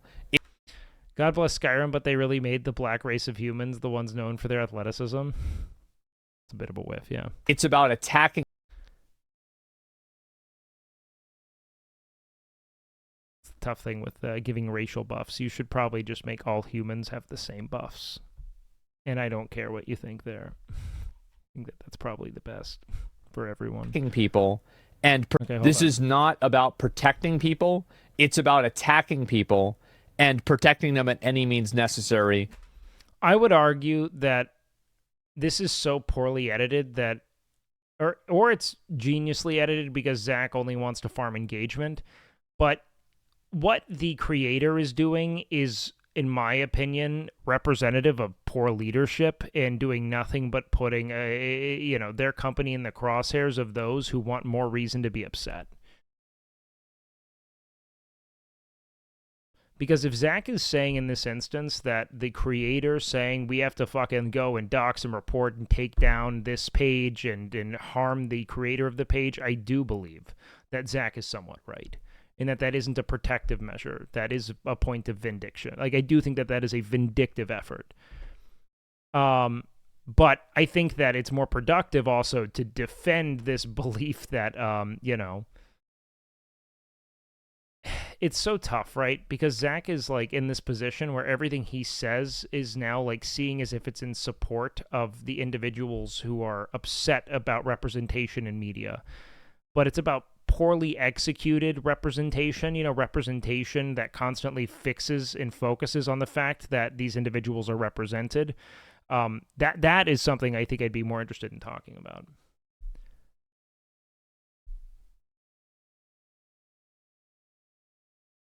Surely the games they are mad about aren't some of the best storied and reviewed games. We'll see. And going even above and beyond by trying to have their account banned. There's no risk of anyone.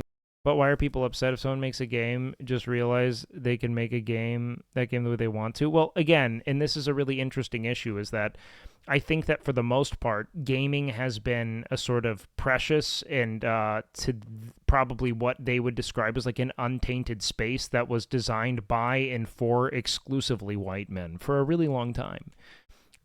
You know, I don't want to say exclusively white men, but definitely like exclusively men. You know what I mean? It was a largely male space, especially. And so you have people who have acclimated to that level of service who now are having to reckon with the reality of the accessibility of games and gaming and just how much more culturally pervasive it's become, and how now there's much greater demand for, like, shit, why can't I play a character that looks like me? Or why is no one like me in this universe? You know what I mean? Take this purely from point of debate, but I find it kind of weird that 75% of couples in TV ads are multiracial when that isn't the case IRL. Well, yeah, I mean, I think it's again, a company deciding to, and I mean to say this too, you kind of kill two birds with one stone when you do that. Like, I would understand why if you want to create a product for everyone, you'd go with, okay, multiracial couple. Like, that's easy, you know? See how much everyone enjoys this? I don't necessarily think it's a problem, but it's also the future we have. Like, we're gonna go further and further and further into, you know, a world in which we aren't trying to solely couple. Like, a lot of people couple kind of like within their own quote unquote ethnicity because of you know, the sort of cultural understanding that they have there. But as cultures become, let's say, like, less determined by ethnicity and more determined by whatever kind of niche in the internet you've stumbled into, things are going to shift in that regard. Someone's account being banned if we join in there? No, I don't think so. I don't know. I mean, I've no clue. Literal censorship, yeah. You're brave for speaking out about these people, dude. We need more people like you. I'm not brave at all. This is just a tweet. Who cares? What do you think? This is some kind of like fucking bravery thing? Bravery is being a fireman, okay? Like, sure. This is. These people aren't really the problem either, but I will say that they are doing a really good job of making themselves appear as if they are. Like the people who own Sweet Baby Incorporated, this is just fucking atrocious leadership, and they found a way to really make themselves the target of future harassment through this kind of fucking writing. This isn't brave. And also, like, I'm preaching to the fucking choir here, okay? Everybody agrees with what I'm saying. Like everybody's truing this. Everybody thinks that I'm right about this. Like, the only people that don't are people like this. Like, really, that's... Why do you say so many words? I use the words that I think communicate what I'm trying to say precisely or effectively. I'm sorry if I lose you. That's what it is. Yeah, this is a basic fucking take that I think that 90% of people agree with. Yeah, I mean, the brave takes are the ones that everybody fucking hates before, right? That's the difference. Of course, the censorship taint group wants to prevent people from finding out where they're involved, which is kind of ironic because only 1 or 2 years ago, companies were proudly announcing that they were working with... The censorship taint group wants to prevent people? Wait, what? An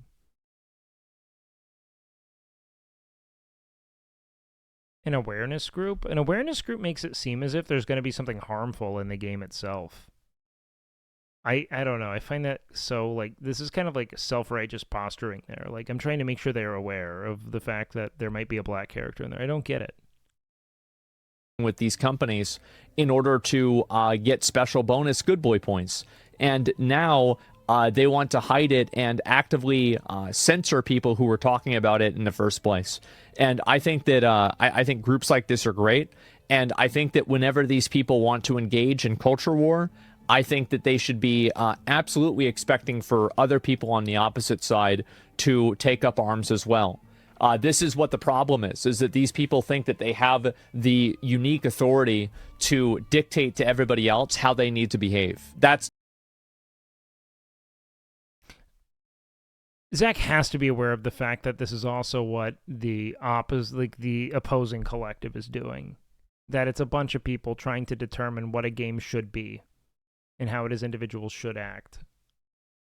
And what it is the world should be perceived as through the media we create, right? That's really what... Like, because I think Zach and I would probably be on really similar pages in terms of what makes a great story in games. Like, we've talked a lot about it. But this feels like really, like, weird. This seems so bizarrely edited. What the problem is. Free speech and common sense. Yeah, exactly. Go to the About Group page, and that's what they meant with the language. You're very charitable to him? Well, you gotta know that, like, I have a lot of experience with Zach as a person. Like, I've talked with him about our disagreements on issues super amicably and productively a lot. So, like, I think that there's just a lot of pandering here. The visit group page? Visit group page? Sure. But, like, I generally agree with a lot of his stances when we talk one-on-one. And I don't think he would typically say that, like, a game is bad for featuring characters that aren't representative of him. I think that this is odd. In that, like, they essentially went with this, like, retaliatory doxing of individuals that were doxing them, and Zach's not recognizing that, like, what it is this group that was, you know, forming on Steam, like that Steam curator group, the whole function of it is to essentially dismember a company that they believe is responsible for injecting divergent identities into the games that they play. You know what I mean? And so it's them operating on some kind of collective moral authority, which, like, you know, when you consider how, I would say, imbalanced the concept of power is in online spaces, right? Where if you have a well-coordinated group of terminally online people, you can do a lot more than the sensible people out living. It's like if you ever look up a medication, you're only going to find out those who are, like, you know, terminally indoors, having their lives ripped apart on some level by the medication that they're taking and, like, thinking about all the things that could be going wrong with them. And so they post all of these negative reviews and, like, essentially create this horrific, you know, like, pseudo-reality in which all things are trying to kill them, right? Never see it from any other perspective but their own. I don't agree with that. I think that they absolutely could. It's the pandering and poor storytelling. I don't think it's the presence of... No. The pandering and poor storytelling is definitely the issue that, like, Zach and I would probably align with. But the thing is that that's not really all that it is. Like, you remember that fucking white dude that like, the fucking three-header, the British guy who got irate when he went into the character creator on fucking Starfield, and there was a pronoun selection there? It's like, that's what I think this group is more likely representative of than people who are like, wow, this is a really bad story. Do you know what I mean? It's like they are people who are just waiting for a reason to feel outraged by the fact that the world isn't always, you know, and perpetually tailored to their, criteria for sufficiency. I'm not seeing if I can find that. Are you saying that there are some people that are in the group conversation for this game? Browse, maybe? In the about? Sure. He takes the long way to say it. Well, no, I mean, that's why I'm clarifying that, like, I think this group is coordinating to be malicious. I don't think that they are coordinating to, I don't think that they are coordinating to make their voice heard. You know, I think that the voice they want heard is one of, a presumed sense of moral superiority and authority. And I'm going to be honest, like the fucking owner of that company going to Twitter and encouraging that they, dox and report and try to take down something is the absolute wrong way to go about it, in my opinion. If I were to be in a comparable position, I would try to rally and encourage individuals who agree with what it is I'm doing to support the product and communicate in similar spaces the excellence of that product if they believe in it. So, like, what they did was just give, like, they gave a hand grenade to their opponent, essentially. You know what I mean? They were like, here. Have fun. Like, they made it infinitely worse for themselves. Okay, oh, I see it. Okay, let's take a look at it right now. The pinned comment? A few words. Okay. Oh, wow, this was 11 minutes ago and it just happened. Oh, shit. Okay, so then I guess this is the guy that runs the account. Literally just put out a... Undetected games. I'll try to keep this list constantly updated for you guys. Find a game or DLC that has been involved with SBI. Don't review on the curator for some reason. Statement 11 minutes ago.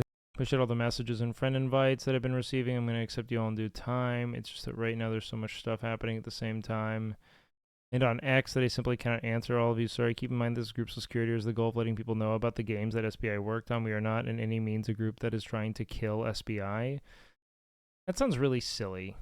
I like... I don't know if you're aware of it, but, like, trying to, like... What's the function of identifying it? You're clearly not a fan account. You're trying to identify it and make very clear in all of your not recommended reviews that they were involved, that their involvement is a taint unto the game, right? Like, that's what you're doing. It's like a parental, what is it? You remember that, like, the parental awareness stickers that they'd have on albums, you know? He says, guys, I appreciate all the messages. Let's keep it cool and be wise with the words for the sake. Oh, this guy's just realizing he opened up a fucking can of words. And friend invites I've been receiving. I'm going to X. I simply cannot answer you all. It's Sweet Baby Incorporated. This is bad. Well, man. even if you are, that's your right to do that. Because at this point, if it was just Cringe Nerds on Steam, still I wouldn't care. But the right-wing pipeline on YouTube has also hopped on Asmon's crusade, and it's getting unhinged. That's the problem with how Asmon either is, like, you know, presenting or how it is he's being edited, but he's become a figurehead for a movement I don't know if he even agrees with. It's so odd. It's a shame because, like, I actually like talking with Zach a lot. I think he's a super reasonable dude. So. It should be your right to discuss, like, I mean, you saying that, like, people can't dislike a game company? People can't dislike a consultancy firm? What an insane thing to say. Yeah, but that's not what they're doing, Zach. Like, why? He's like being like, it's like someone has like a chain of LLCs ideologically, and he's being like, what? It's just, Romheimer Holdings that they're taking issue with. It's like, no, the idea is that they're taking issue with the concept of inclusivity in narratives. Like, that is the function of the group. That's why they take issue with it. It's not just that they have an issue with this company. They have an issue with what it is they're, theoretically responsible for. So this is about trying to keep inclusivity, or at least, let's say, inclusivity that doesn't appease them, out of games, right? So, yeah, I mean, even if that's what they were trying to do, I would think that there was nothing wrong with it. It's cool and wise to keep... I condemn it, but I respect their capacity to do so. Does that make sense? My condemnation of it isn't to throw like slurs at them, or not slurs, but like, I don't know. I'm not trying to like denigrate them, but I would like to actually get to the heart of what the issue is. You know what I mean? And the issue isn't probably that they're upset that there's like, But can't they just make a game like they want? It's their game. Yeah, 100%. Yes, they can. Okay, bud? Well, what's an okay... Well, what are you okay budding about that? I'm confused. Keep the words of the sake of the group curator. Longevity, thanks for all the support. Yeah, everybody's being positive about this. So, Nothing about this has any discriminatory language in any capacity that any reasonable person would perceive. The reason why these people think that there's discriminatory language is because people disagree with them. Yeah, how to be a racist, how to be a discriminator. Yasmin also thinks they're trying to erase white people. He's kind of lost it. I doubt he thinks this. I would be shocked if I ever heard him say a sentence that reflected that. Disagree with them. It's pretty... Yeah, how to be a racist, how to be a discriminator. Disagree with them. Yasmin, that's the dumbest fucking sentence, dude.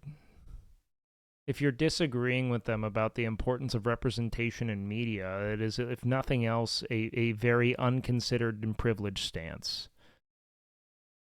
Does that mean that you're racist? No, but it means that you haven't yet had to grapple with the reality of all media not being made for you, which is the lived experience of most people who aren't white men.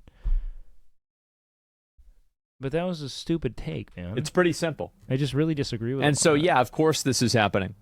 I think that it just stokes the fires of political polarization and the vilification of opposition that's both just saying we want good stories for people to consume. It's discriminating to robots. She's talking about one or two racist people and suddenly it's the whole group. I hate whenever people generalize. There's guaranteed racist people.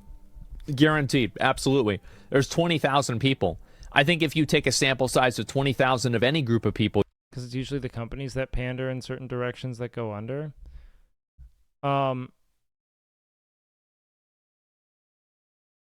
Sure? If anyone has time in their life to harass a game company employee for something, I have no respect for them in general. It's not a bad stance, I guess, but... Well, you're going to have racists. That's crazy. How could you ever expect anything other than that? Yeah, it's common sense. So, yeah. 90% of comments is people saying... All mainstream media is left-wing? How is that inclusive? What? What do you mean, all mainstream media is left-wing? I think a lot of mainstream media is just kind of like... I don't know, I don't really consume it, to be frank. It just seems kind of like libbed up and apolitical, for the most part, outside of certain things that want to make stances. But, yeah, I mean, to be clear, the most watched... And I mean, like, Fox is more consumed on average than MSNBC, NBC, or CNN combined, just so we're clear. Like, enormous.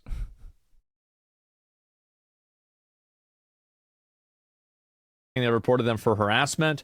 No, I mean, I don't really think that's the case. I think that if you actually go and you look, I saw some of these posts here, and let me see if I can find this. Where is it here? They're making like a, yeah, they're acting like making a list of games is the equivalent of Nazi-era pink. I really hate how intellectually dishonest this entire discourse is. They're not making a list of games. Imagine if you just started making a list of all the Jewish people. They did that too. You know what I mean? I'm not saying that it's one and the same here. What I'm saying is that it isn't. You're doing the same thing. You're making a list of things so that people can avoid it on the basis of it being representative of perspectives and identities other than your own. Do you know what I mean? Like, that is what's happening. It doesn't mean that it's the equivalent of, like, a Nazi extermination effort, but the premise is that there are a bunch of people who are bothered by the reality of representation in video games, and frankly, how poorly executed it is in most instances. It's true. It's super, super, super clumsy and ineffective, I'd say. What if they gave it some kind of identifying mark? But, I mean, how do they not get that this is like people are coordinating to essentially either threaten the bottom line of this company, which is kind of their prerogative, I guess. But, like, it's not as if this is so benign that we could just say, fuck it, you know? List are Nazi now? No, they're not fucking Nazi, dude. Are you being dishonest for the sake of it? It's like, it all depends on what the list is, right? The list is there to discourage people from purchasing and engaging with games that are, you know, essentially that have had any game that Sweet Baby Inc. has helped consult in the direction of making more inclusive, effective or ineffective. I'd assume kind of ineffective because this is idiocy. Right? Oh, this is fucking normal Steam. Y'all gonna do anything about this? Or, don't get me wrong, man. I think if anything, you should create an opposite group that's in support of your company and your ambitions, because that's just more effective to me. Marginalized people that poor representation is supposed to appeal to are already doing a good job calling that shit out. Attacking people trying to improve representation the right way is not a grand public service, as one thinks it is. I'd agree. Most of the games listed there currently aren't even released yet, so they don't even know if the games are good or not. That's funny. Triangle. I think that was the star. How was that, Leg Day Jews brutal? would have to wear back then. And yeah, somebody sort of Steam curator page basically indicates that Sweet Baby Incorporated, the company behind the most woke cancer in video games, was involved. A writer and designer. What is Sweet Baby Incorporated made? And like, what did they really like do? I don't.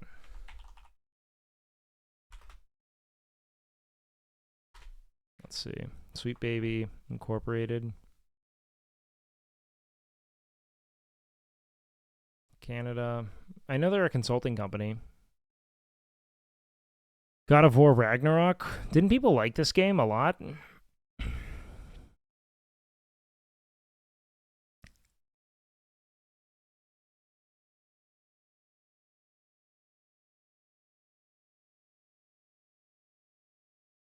Man, they came out with another Saints Row. I didn't even know that.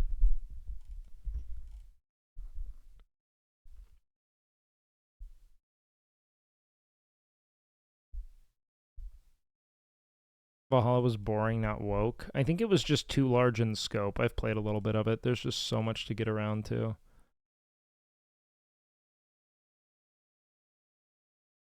Yeah, I mean, it's a games company that's designed solely for. So what's funny is that people act like they're like imposing their wrath onto other like you know what's happening is that game developers like Bungie are finding they're going and like finding this company and are being like, hey, how can we make this game more inclusive for individuals who are not white men?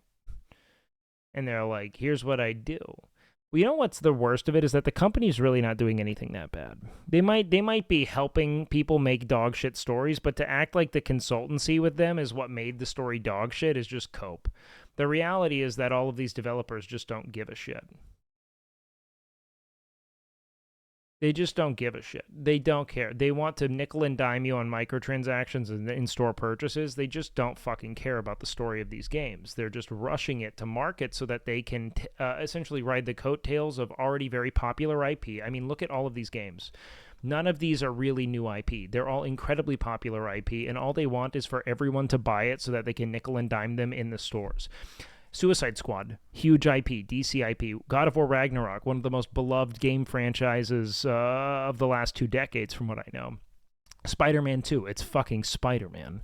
Alan Wake 2. Alan Wake's the first game I've heard nothing but amazing things about. Mortal Kombat, iconic IP. Assassin's Creed Valhalla, iconic IP. You have games that have been crafted as a labor of love that have then been purchased by larger companies or scaled to the point of completely depersonalizing the game in favor of making it as corporatist and, like, you know, profitable as possible, right? You have these, like, late-stage great franchises that have now soured because they're in the hands of people that want to commodify the allure of their name alone. Like, does that not just make more sense? Like, they're going to these people because they just want everyone to buy the game so that they can nickel and dime them in the fucking in-game store for in-game purchases. That's it. Like, they're not even really like, there are very few original launches in here, which I find really telling. It's all games who are trying to make as much money as possible by getting everyone to buy the game and go into the in-game store. They're rushing it to market and trying to nickel and dime people. That's it. You are mad at the companies and how it is they're going about profiting off of consumers, and it's no longer by making a good game. It's about getting everyone possible interested enough in a game to start purchasing the additional, let's say, like DLCs, skins, items, in-store items, etc. That's it. That is the literal problem.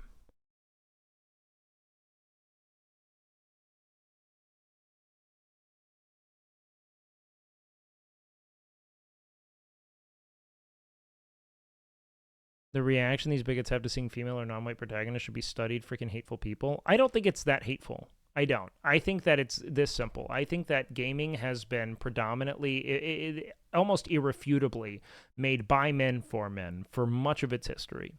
And I'd say that a lot of it's been centered on white male audiences. And now suddenly they're having to grapple with the fact that not every game is going to be made with them in mind, and that's very jarring, right? And so it feels as if it's almost like an affront unto their, historic understanding of a game's release, which is that they're going to feel nice and snug in that universe, right? So you have a bunch of people who are having to reckon with the reality of their, like, it's not that they're being displaced, right? It's much more simple than that, right? So, like, historically speaking, if we talk about even, and do we want a really roundabout explanation of it? Because I think I can summarize it fairly quickly, and we can really just focus in on material conditions in particular, especially in the United States, which is really the target consumer demographic for a lot of major companies. It's that games and game systems were very expensive for some time, typically white individuals in the United States are in a more secure material position based on, history of, ownership of specific demographics, the displacement of, indigenous people. I mean, you had a bunch of white people who were probably in more of a position to be purchasing games, so they're going to be making games for white people. But as gaming has become more affordable and accessible, now you have this phenomenon where there are a lot of new young gamers where, gaming isn't strictly this like niche, nerdy, white person thing. It's way more accessible top to bottom. And these games are now going to be made for more and more and more and more and more people. Was Mega Man for white people? I'm not saying anything's made for white people necessarily, but typically, if you've never developed a product, you're typically considering who's going to be, for instance, like let's just talk about Ironforge, right? When we developed Ironforge, the objective was to consider who's this gym going to communicate to, and who are we trying to kind of tailor this environment, right? So in the event that you're trying to capture this audience that's already proven, which are probably individuals with a lot of disposable income, likely American, as American individuals tended to have more disposable income given the, economic position it had globally for a lot of the formative years of gaming, right? And so you fed this audience that kind of became, I mean, you could think about it like anything, man. Like, the people who would watch someone like I don't know, even Zach, right? Zach has an audience that he has to satisfy with his videos, etc. Mega Man is white. I'm not really trying to think about it beyond that premise here. I'm trying to mostly say that the games were made with certain demographics in mind for a long time, based on largely like purchase analytics, like, all right, so more people are buying this, etc.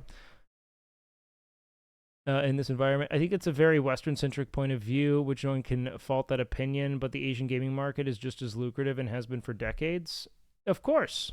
I'm speaking and even still, I don't think that it's any secret that a great deal of the Asian gaming market was still designed for Western audiences and with the intent of cracking into Western consumer bases, because American consumers are voracious. So, like, I just think that we can't just throw that aside. I must have missed when gaming became affordable.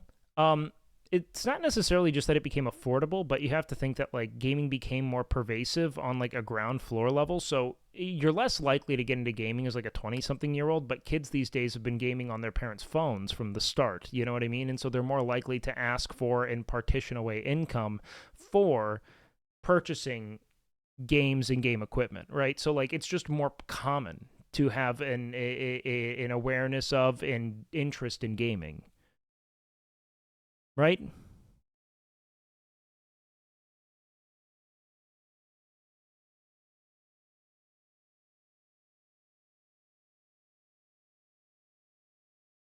So the premise is that that's why I'm saying, from a material standpoint, now we're reaching this crossroads where we have a lot of, we have a multi-ethnic,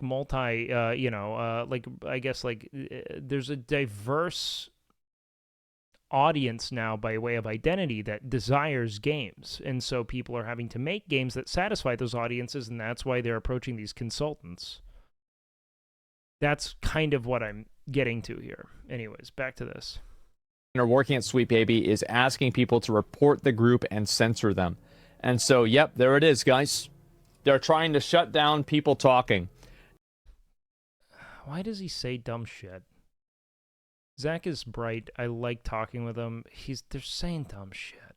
Now, here's my perspective about this kind of stuff. I think that in general, whenever you don't want people talking about what you're Kierkegaard was fundamentally religious. In fact, oftentimes he's considered more so for his perspective on religion than anything else. Doing. Whenever you don't want people talking about what you're doing, that means that at some point, at some level inside of your own mind, you know that you're wrong. Oh man, I don't there are a lot of things I just would not want people to harass me over. Like, I would never cut this video and make it into a YouTube video because I know that I'd just be subject to a ton of harassment that I don't personally want. I don't like attention to that extent, period. But I'm super interested in this because my audience wanted me to react to it. You know that you're doing something wrong, because if you didn't know that you were wrong, you would be preaching it from the mountaintops and you would be saying, yes, in spite of everything and everybody who's disagreeing with me, I am right, and this is what I am doing. Oh man, I think that typically your perspective changes when they start sending you pictures of your kids' schools and shit, which I know this kind of audience will do. It's like, I don't know, man. This is incredibly scattered and half-baked, in my opinion. And that's it. These people are not even willing to stand behind their own words. That's really what it... No, I'm not going to farm Asmon hate in my chat. I like Zach a lot. I'm actually shocked he's saying some of the shit he's saying. Comes down to. So, like, that's really the issue. Is they're not even really willing to defend... Please, criticize what he's saying. You guys just are, you're criticizing Zach and, his, kind of, timbre, the way he speaks. It's silly. In their behavior, they're not willing to justify it to the public. And why does the public matter? Well, the public matters because this is these are games that you're selling to the public. So if you're making a game or you're designing or consulting on a game and people don't like that, then you are absolutely beholden to the public. And if what you're doing is... I mean, Zach opens this entire video up by saying that he believes that they've become a scapegoat for a larger issue, the larger issue being what I've already expressed, which is that games are no longer desiring to be good, they're desiring to be profitable, and all of these companies that are going to Sweet Baby are typically companies working with, enormous and proven IPs that only want to get more people in the door of their online store and microtransaction board. They don't care about making good games. So people are mad about the fact that they're making bad games, and they're making bad games because they only want to encourage microtransactions. They do not want to get more sales of the initial game. They'd rather take a core audience of fanatics to the original franchise, ride the coattails of that franchise's success, and monetize the fuck out of them. Is disagreeable, then you're wrong. And you don't have the authority to tell a free market that the free market is wrong whenever they reject your agenda. But again, this is why I think it's really interesting to consider why it is you're making the agenda the issue rather than the fact that the games themselves are just designed to get foots in the doors for microtransactions. There's a very loud and vocal minority of people who are capable of coordinating like this on message boards that are that's I think the real hearth of the problem, or the heart of the issue, if it were to be identified. It's that there's almost a disproportionate amount of power that comes from coordinated and disgruntled and frankly terminally online people. That's not the way the world works. You're killing the conversation because you were thinking about both sides? What? And the reality is that even if this Steam group gets banned, the damage is already done. Well, I'd agree. I mean, banning the Steam group is kind of a moot point. The reality is that they should coordinate to create opposite groups of individuals who support the content that they're creating. That's what people should be doing. Because the more you, I don't know, censoring this discourse is going to create more outrage. You're going to see other people that are making, like, from now on, any game that's associated with this company or any other companies that are similar to this, whenever people learn their names, will be automatic. Like, all of the reviews will be talking about it. That's it. Sponsor? Yeah. Thank you, Tectone. I appreciate it, man. Yeah, thank you very much. And gamers stand against this bullshit. I think that gamers don't stand against this bullshit. I think normal functioning adults do. See, what's the problem is that he's saying this bullshit are individuals trying to censor online discourse. I'm positive of it. It has to be that. In the event that it's anything other than that, I would be astounded.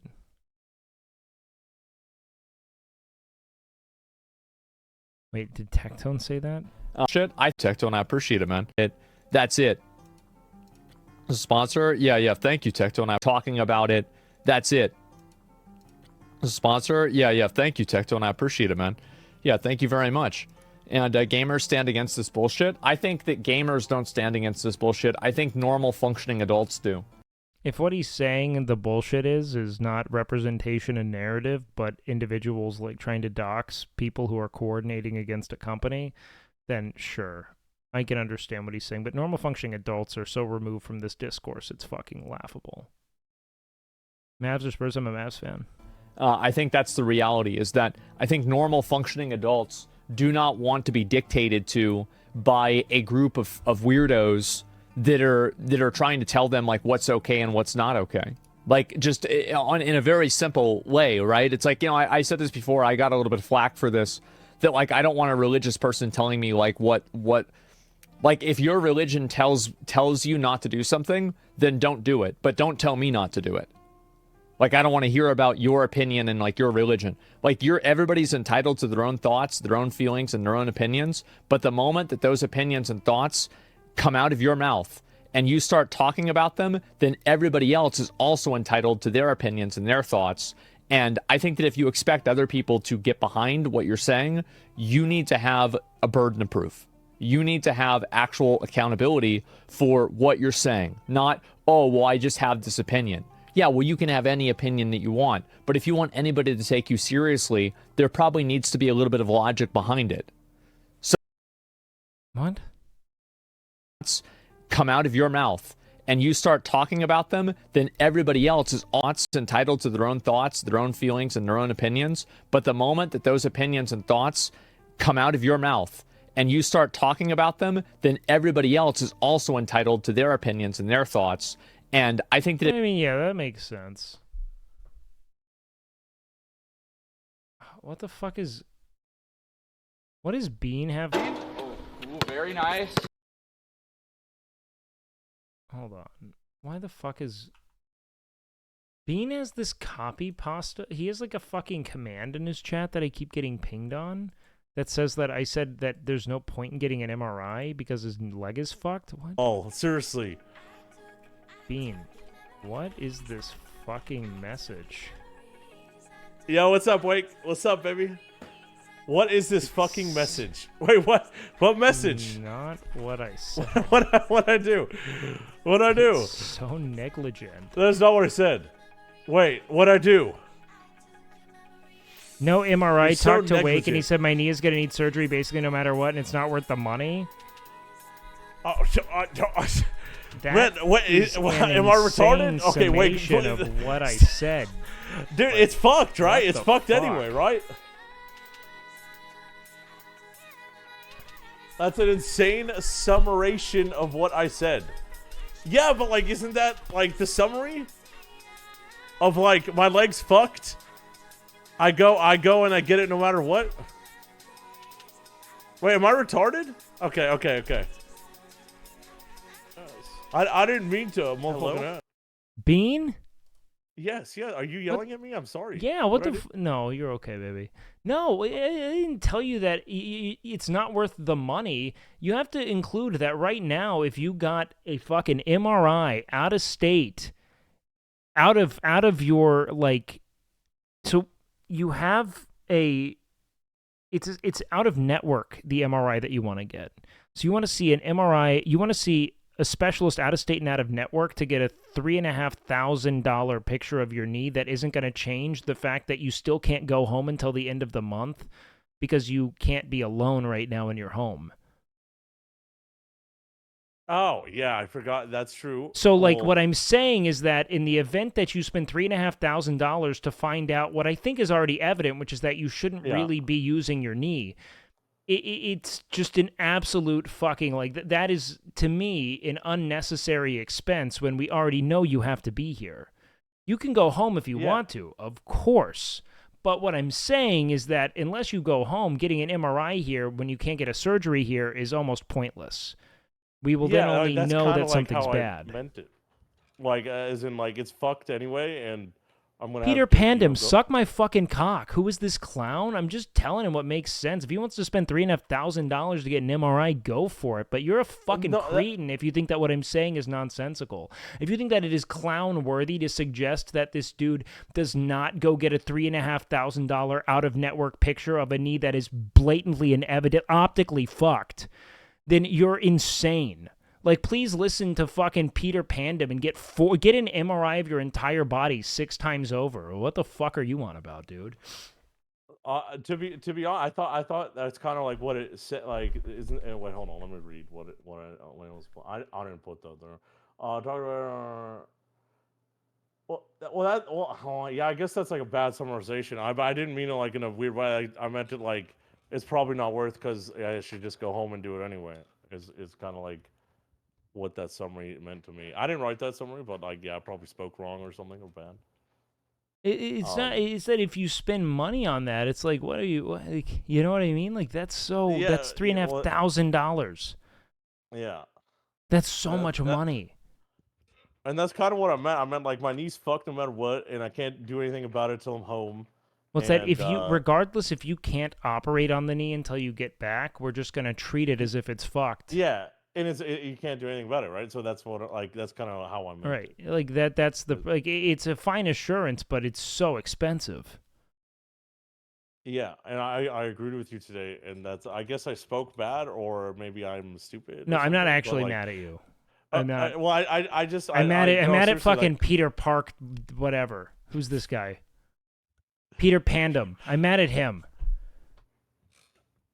Yeah, I meant I didn't mean it in like a bad way or whatever. I meant it like there's no point to get it right now because I can't get the surgery here anyway. So. But I also need you to know, Bean. It's like, dude, if you are really just needing that, you gotta go. Like, I'm not gonna. No, I'm like, not gonna I'm tell not. you. You can. No, well, you could. Like, I talked to you this morning, and I kind of agreed. Like, I think no matter what it is, it's gonna be fucked, and it's not like we're gonna be able to do anything until I'm actually home and actually can get a surgery or whatever.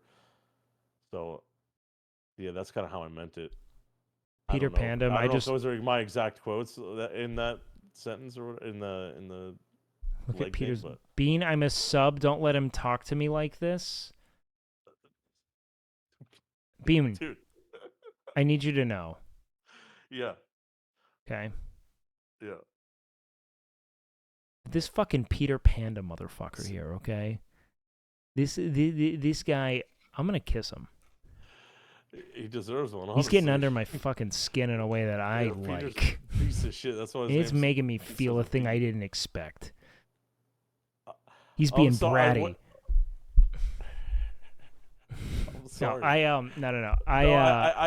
I didn't know how to explain it. I thought that would be the easiest way to explain it, where like it's not like I guess maybe it's, I don't know how to word I think stuff right, that but... copy, but just fucking delete that, because that just makes it seem like I'm just saying like de facto. Like, what I'm saying is that your leg is the size of a watermelon and you can't move it without pain. And that as long as that's the case, and you can't get a surgery until you get back to your home, then like that's a very expensive photo that you're getting. Well, guys, I talked to Wake today, and I was thinking about it. I called MRI places today and shit. I was thinking of getting it, and then we talked for a bit, and he, you know it's fucked. Like Wake has a knee problem, or had a knee problem as well, and we kind of know it's fucked, and there's probably nothing we could do other than time. I'm not Googling it, dude. It's that this knee is clearly lacking a ligament of some kind. It keeps popping in and out of place. Like, this guy's got a... Most MRIs only cost $500 in Texas. They must have been upselling you. Wait, out of pocket $500 in Texas for a knee? I mean, like, so what happens here is that we have... Do you know Kyle at the gym, chat? Yeah. Kyle's entire family is a doctor, and they essentially said that it would absolutely be more cost-effective for him to fly home, get an MRI in network, and come back than do it here. That's it. He already got an X-ray. Yeah. You guys are actual dinguses. I'm not trying to play surgeon. I'm trying to say that if you're gonna, you either should go home or not at this point. And it doesn't seem to make sense to go home because getting an MRI out of network is typically so expensive it doesn't make sense. But it does make it seem like I told you didn't need an MRI. You need an MRI. That is the absolute most necessary diagnostic step in this entire debacle.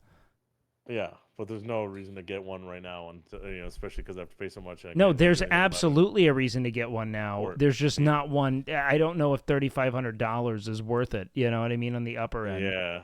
Yeah. That being said, of course, we can find quotes and get better estimates there, but generally speaking, the upper end of that is so expensive it's not worth. I agree, guys, and I'm sorry for being stupid. I'm stupid. So, maybe I You were not that stupid. wrong. You're beautiful with a beautiful brain. Well, thank you. But I didn't mean to make that like a bad summarization, of yeah.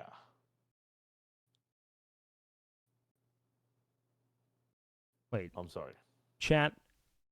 I am literally catering to your streamer. I love him. What is your issue? What is your issue, chat? Is a bunch of instigating piece of shits. I swear to God. What do you need from me? I want nothing but good things for Bean. I'm actually concerned about spending the amount of money he'd have to spend. That is insane. I told him he can pay it. It's just not ideal. No one wants to spend that. Do I need to bring you a cucumber to Deep Throat?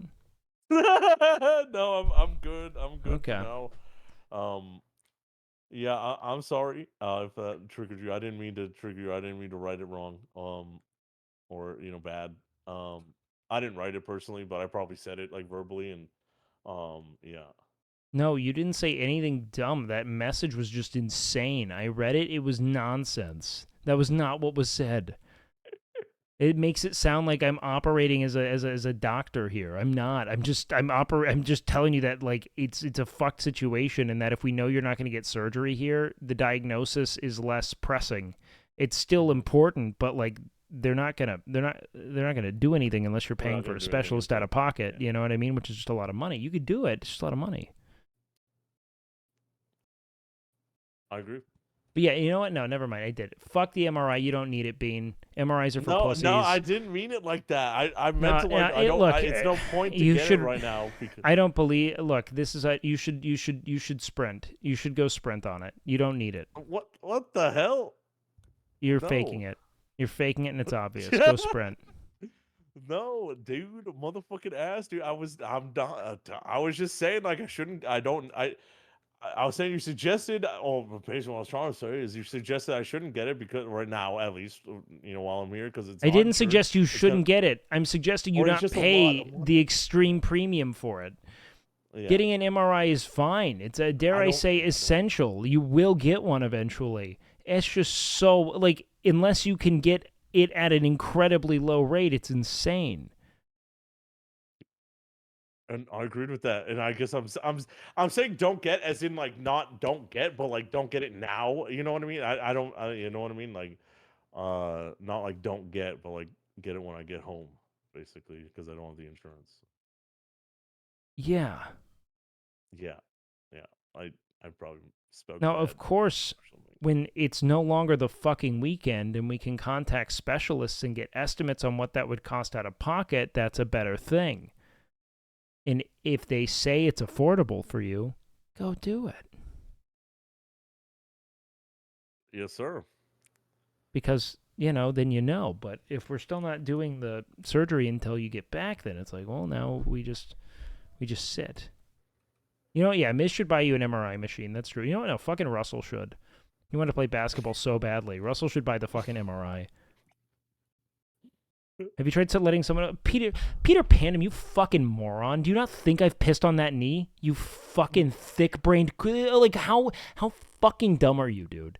That you think I didn't piss on it first thing? That you think the second the camera didn't turn around, I wasn't letting a fucking hot stream of golden piss on it? How fucking dumb are you? Oh, this guy's playing doctor. Yeah, I am, and I, of course, pissed on his leg.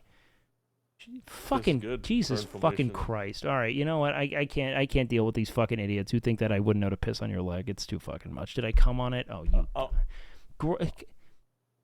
course, dude. These guys. That's embarrassing. Bean, I don't know what I have to do to get your chat to respect my fucking medical acumen here, but yeah, I fucking came on his knee, dude. I'm not. This is my first rodeo. He knows what he's doing. Yeah. I was coming on his knee preemptively for days, trying to see if we could get the swelling down, but I don't know, man. I'm not. Yeah.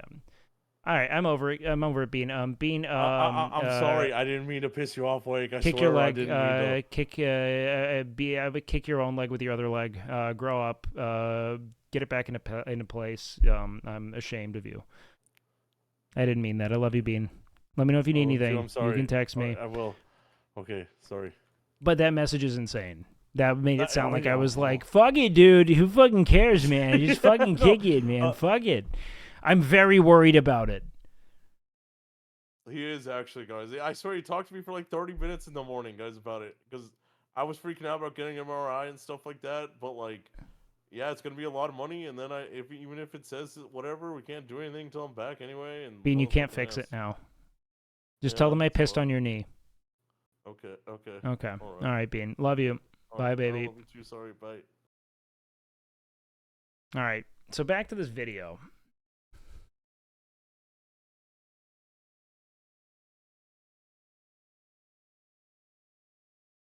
Oh, I was just making a meme with that Peter Pandem. I don't know who that is. How's he going to travel in that condition? Well, that's the thing, is he can't really fly right now because it's so hard for him to get around. If you expect other people to get behind what you're saying, you need to have a burden of proof. You need to have actual accountability for what you're saying. He's the former CEO of Evil Genius. Wait, really?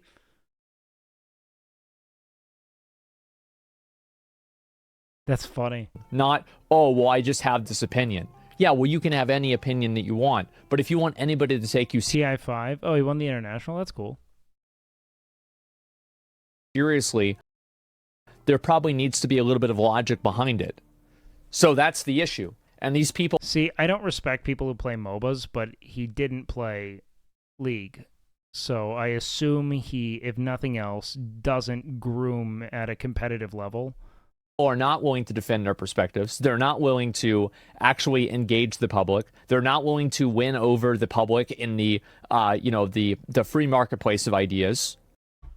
That's not what this is either. I mean, like, it's acting as if everyone has, like, open ears, but, like, there are a bunch of people with extreme conviction disgruntled about the fact that games don't feature people who look exactly like them, and, like, in a sea of games that already do that. I don't know, man. That guy's a Dota legend. I think it was. I mean, he had a partner badge and everything. Most gamers are pretty bad about grooming stuff. It's pretty wild. Yeah. And because marketplace of ideas. Yeah, I mean, at the end of the day, I don't disagree with Zach in regards to the fact that, like, I think the better posture for a company to take is to try to rally support for their movement rather than silence and opposition. And I think that while it's very difficult, doing your best to communicate what it is your company does and why it's significant and have a good spokesperson for that will do a lot more for moving the needle than the kind of like retaliatory censorship, personally. Just because I know how people like them get when their, you know, fucking ignorance starts to get fucking censored in any capacity. These people won't care. I'm not willing to, then what's the point of anything? Why don't we all just fucking drink the Kool-Aid and fucking jump off a bridge in Minecraft? Like, what the fuck is, like, what?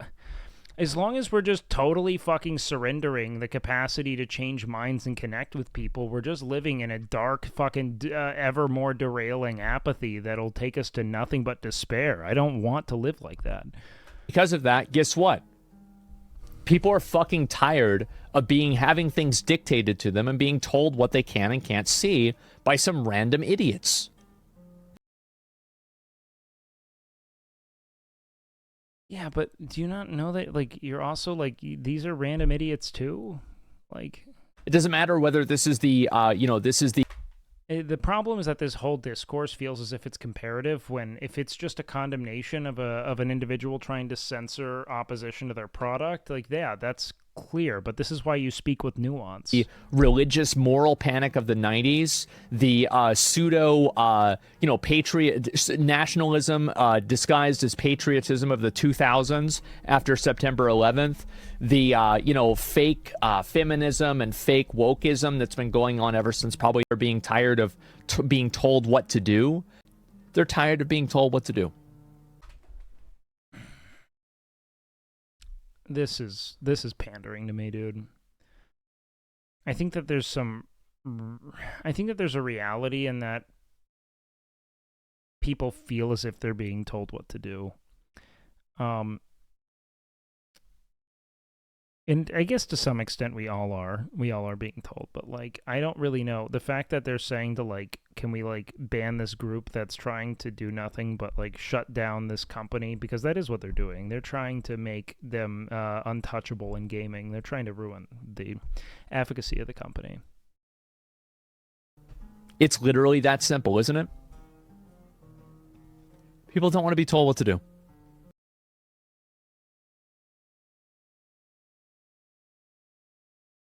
Asman didn't have a terrible take about 9/11, surprisingly. Asman is pretty good. Asman is a friend of mine who I like talking to.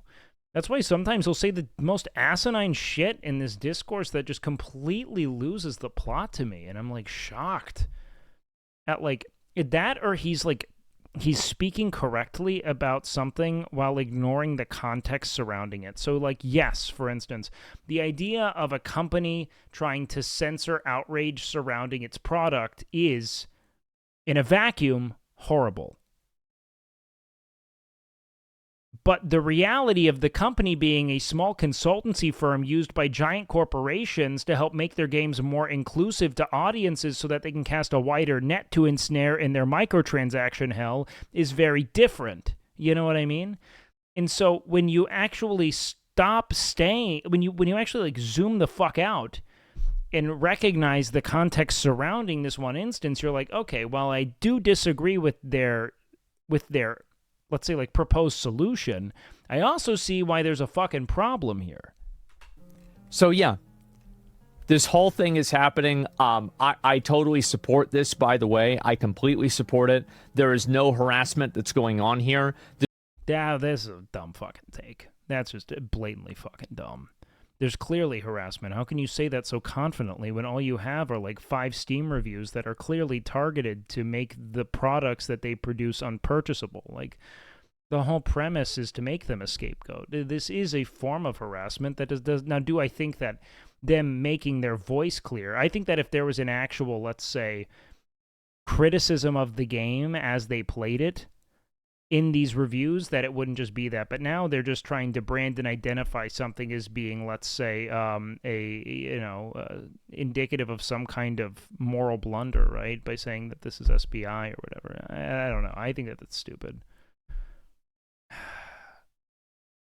This person is completely mischaracterizing what's happening intentionally. They are lying. They're also, like, promoting brigading, which I don't really care about brigading, because brigading shouldn't matter if somebody isn't breaking the rules. However, sorry to say, guys, but nobody's breaking the rules here. Cry me a fucking river. There's a lot. I don't think, yeah, I mean, Zach and I are on the same page in one regard, which is that this is a massive blunder on account of the owner or employee of this company. Them trying to create a sort of counter brigade just makes them seem weak, and in my opinion, like it's an incredibly unprofessional posture, in that if they were doing what I think would be correct, it would be to try to rally support to neutralize the negative press that they're getting there, like show that people value their product.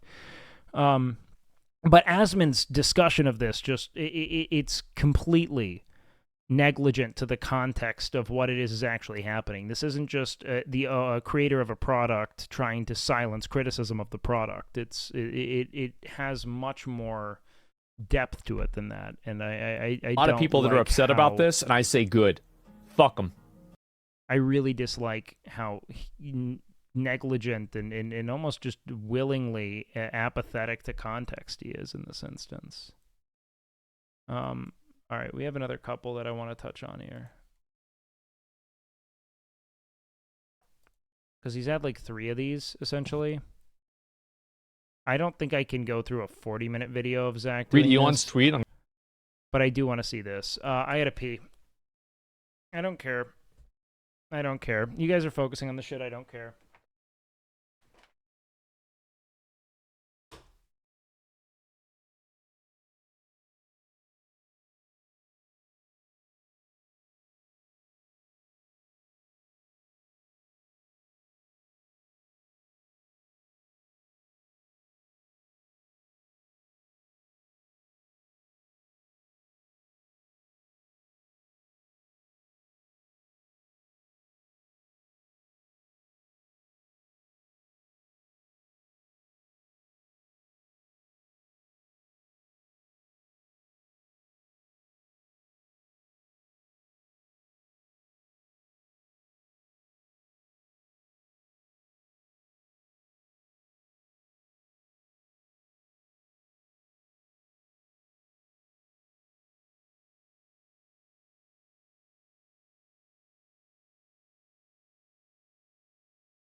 Okay, let's see.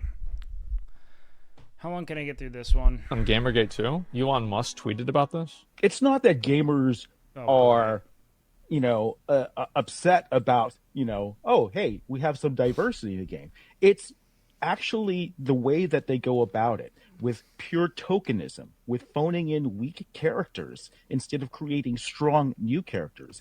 And that's super valid, as a matter of fact. I would agree that that is a massive issue in gaming and media in general, is the way in which corporations will tokenize divergent identities as a feather in their cap to encourage purchasing of a product that will then lead to later microtransactions. I just don't think they actually care about it. That should be the point of the discourse. And more importantly, it's about a vindictiveness to destroy the past, to destroy the IP, to ignore the source material, and to tear apart these beloved characters in some sort of fitful rage that we don't. Well, now I'm losing more and more and more of the actual premise here. What?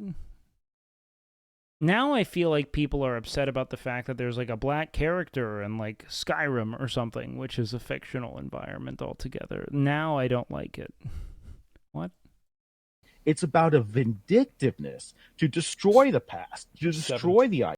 Yeah, no, now it sounds like a fucking dog whistle here. To ignore the source material and to tear apart these beloved characters in some sort of fitful rage that we don't understand and is very disingenuous. I think he's right about that, by the way. I don't think that people have a problem whenever a game, like, for example, like people might meme on Forspoken or something like that, but it's its own IP. So, like, if people don't like the game, then they don't like the game. That's up to them. But I think what people really have a problem with is whenever you go into an existing franchise and you change things retroactively. I think that... Like what, though? That now I'm curious. What's done that? That hasn't like substantiated itself in lore. Because, like, you could look at something like Assassin's Creed, for instance, which is, you know, allowed you to play as female characters, but those characters always have some kind of historical grounding in their environment. Little Mermaid? She's a fucking mermaid. Spider-Man, Miles Morales is already a part of that entire fiction. In fact, the whole fucking thing is about how he's not Peter Parker and how this is another fucking, it's a multiverse. It's the whole premise of the fucking narrative that's substantiated in the comics themselves.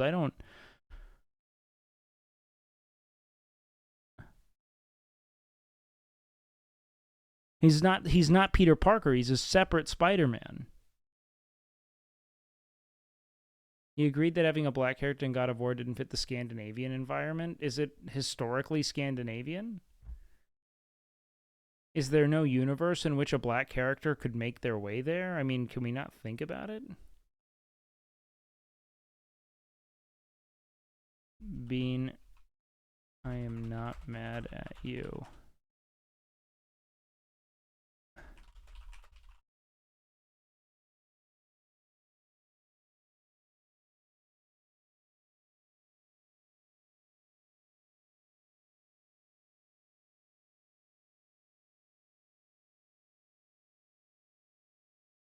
Well, the shit always boils down to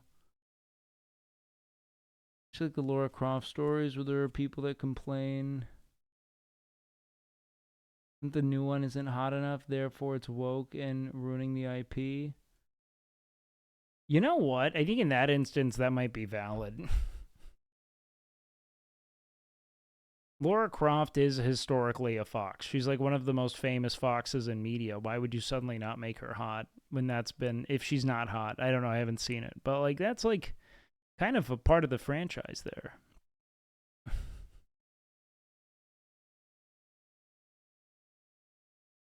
Her boobs just aren't massive.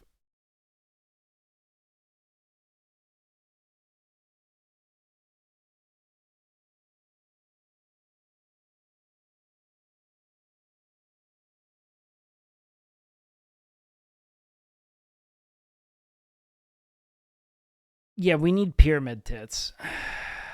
That is the tremendous reaction Suicide Squad, and this is going to have an immense same with that game financial too. impact. The way she's meant to be a strong, independent explorer. I mean, the whole premise of Lara Croft as a character was the placation of the male gaze. She's actually like a test subject. She's like a case study in that in media. Like I took classes on like gaming culture in college because I wasted my money, and we read a great deal about what Lara Croft represents to gaming as an industry.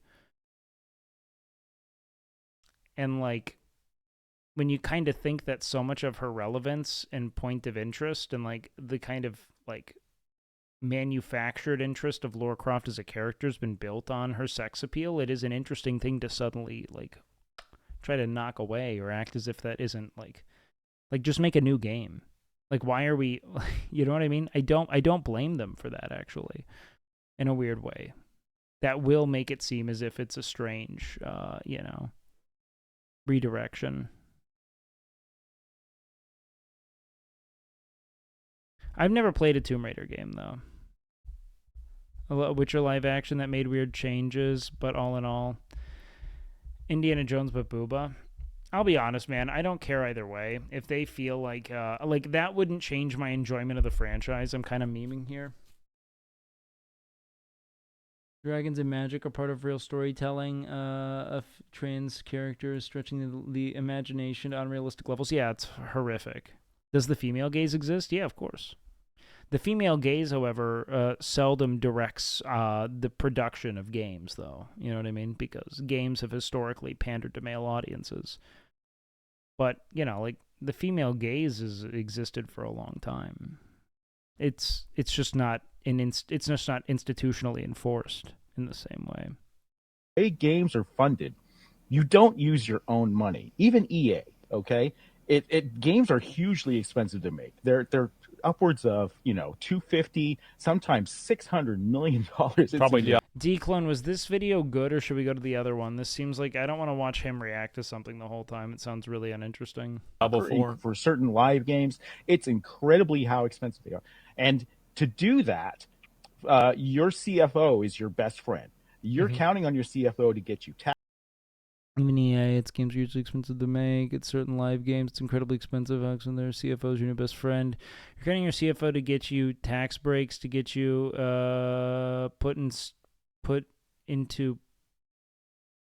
put studios in regions which are financially favorable.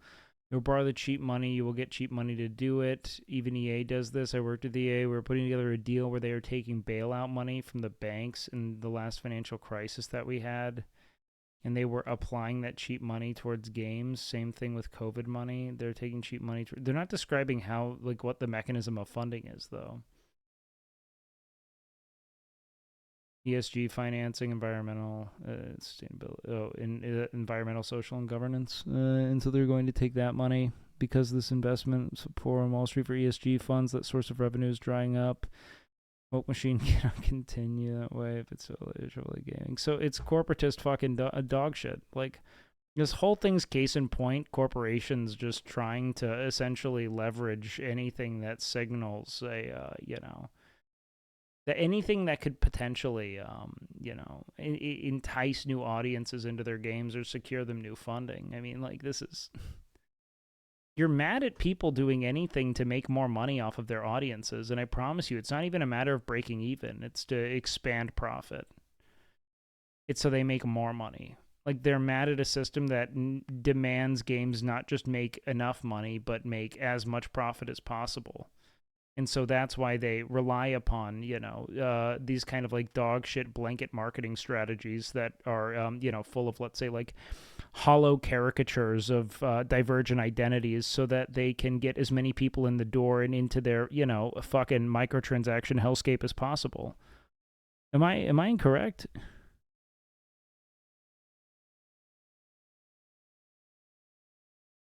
Continue in the way that it is now.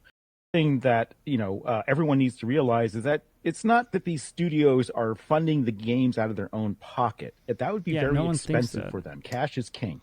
They will preferably go out and get money from other sources if it's cheap enough to help spread the risk of the mentally programmed to say ESG is bad. But please try to just bear with me here and try to listen and think about it objectively. Risk assessment, you would want them to example. I don't fucking time. Money will 500 million. I don't think I want to watch this video. This one doesn't even sound interesting. Is this one a good one, D-Clone? Just go to the next video. It's the latest video. Shows a bit more of how far this shit's gone. Okay.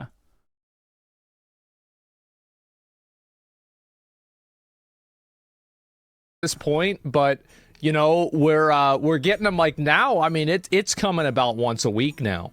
It really is. I mean, it's being a lot now, and so on. Would you ever try sucking your own cock even though you're not gay, or is it out of the question? Oh, would I ever try sucking a cock? Not really. No, I mean, like, I don't want to. It doesn't like. I don't know. That doesn't really turn me on. I've never really wanted to. Like,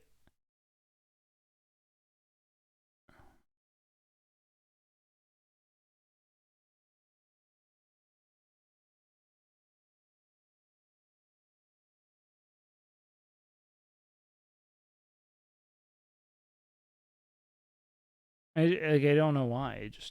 If I did, it'd be sick. Kind of like how I don't know, man.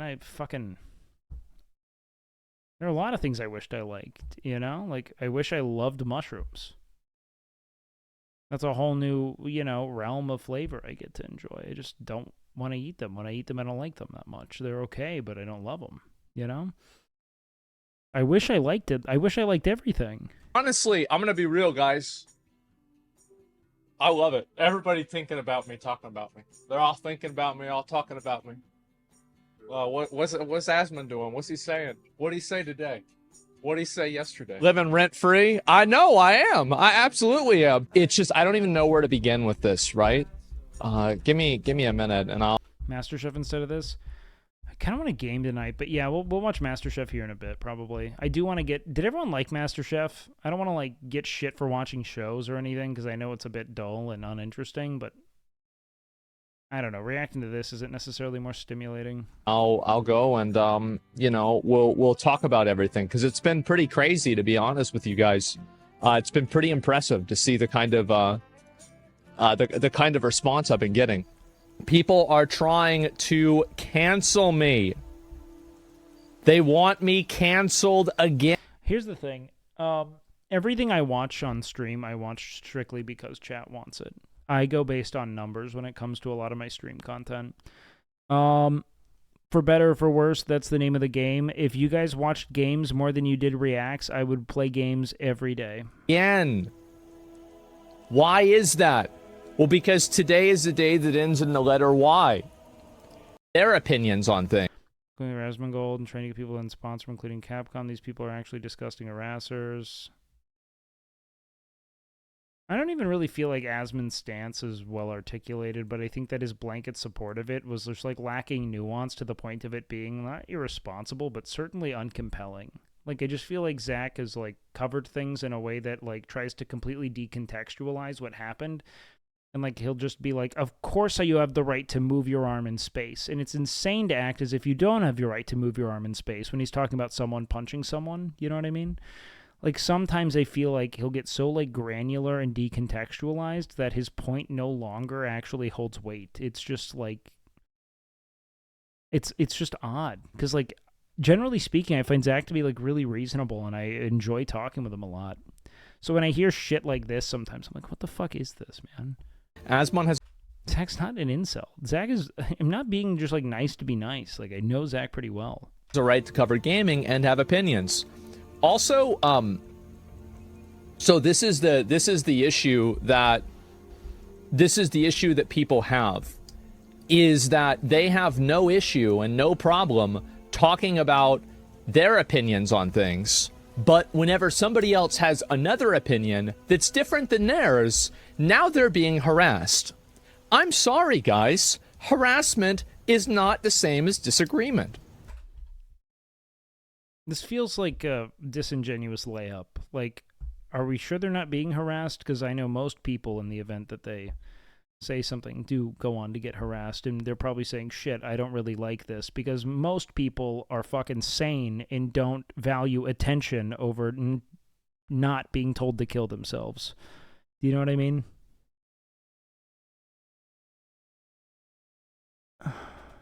If I'm disagreeing with you, you're not being harassed.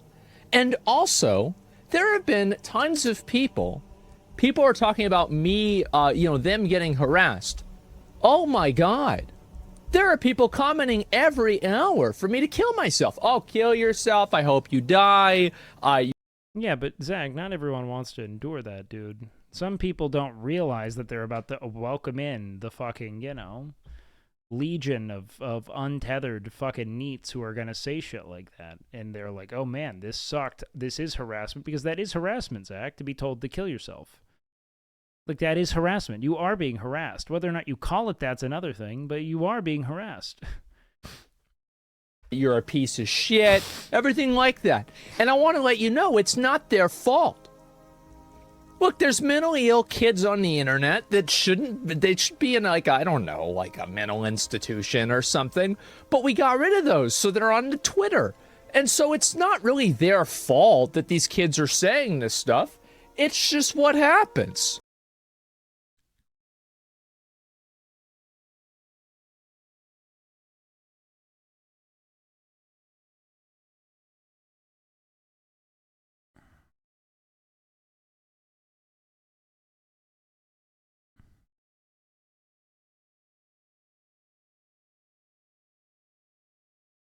That's still harassment. What do you mean? Of course it's still bad. Just because not everyone who's telling you to kill yourself is, like, lacking sanity.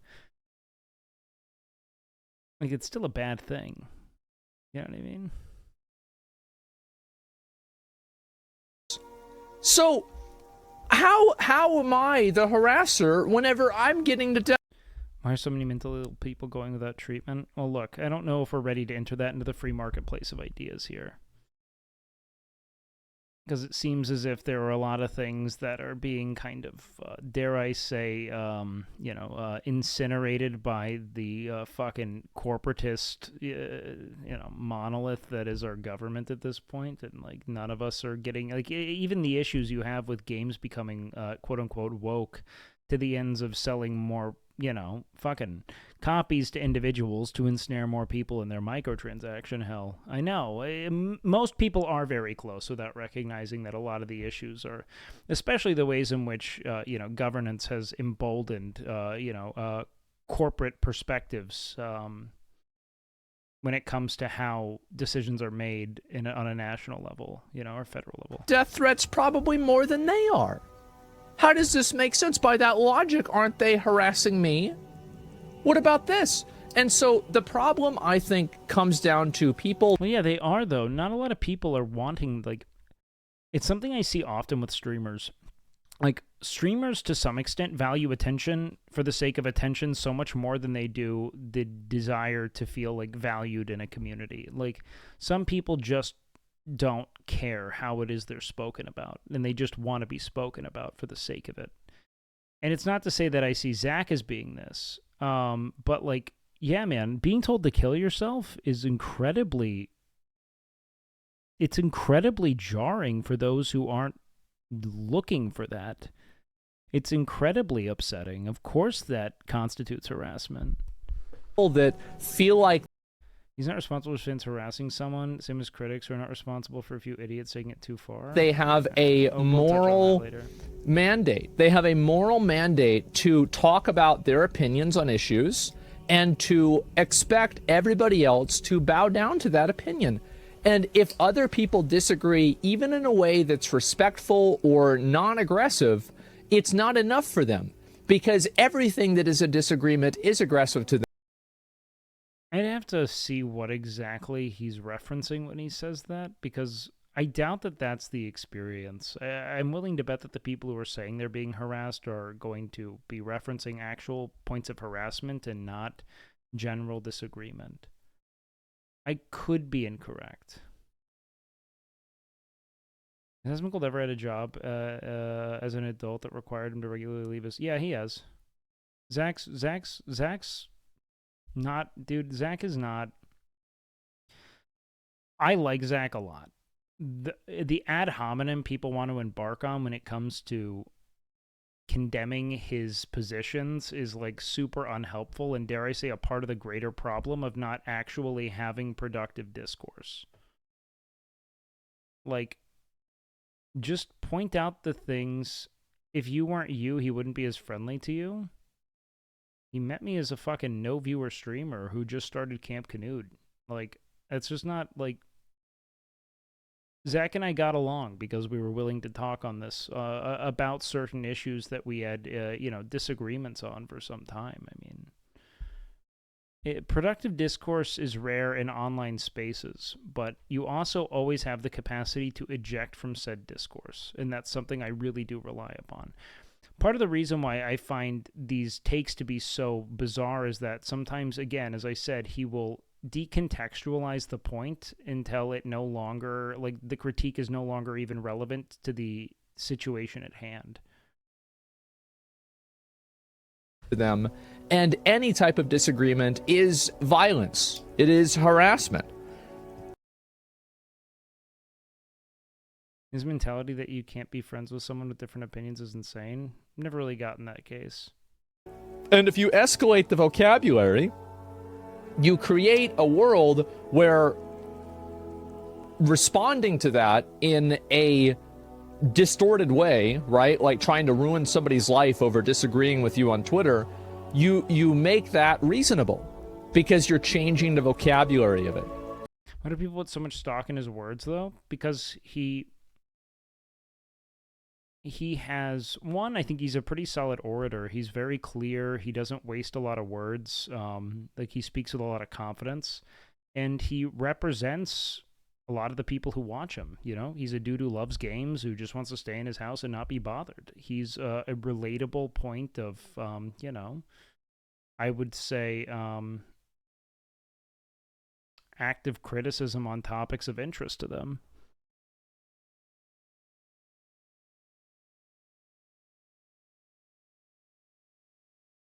you make that reasonable because you're changing the vocabulary of it.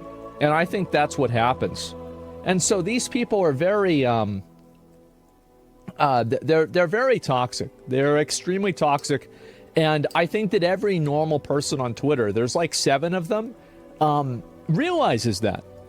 And I think that people are tired of it. I think that people are tired of being lectured on morality, tired of being told what to think.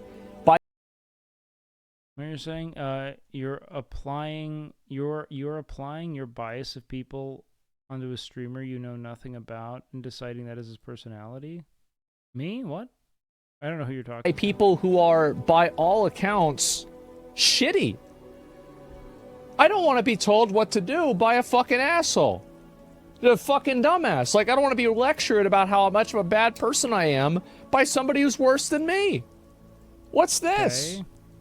People are just tired of the left in general. I don't think people are tired of the left. I think most people on the internet are probably more left-wing, including me.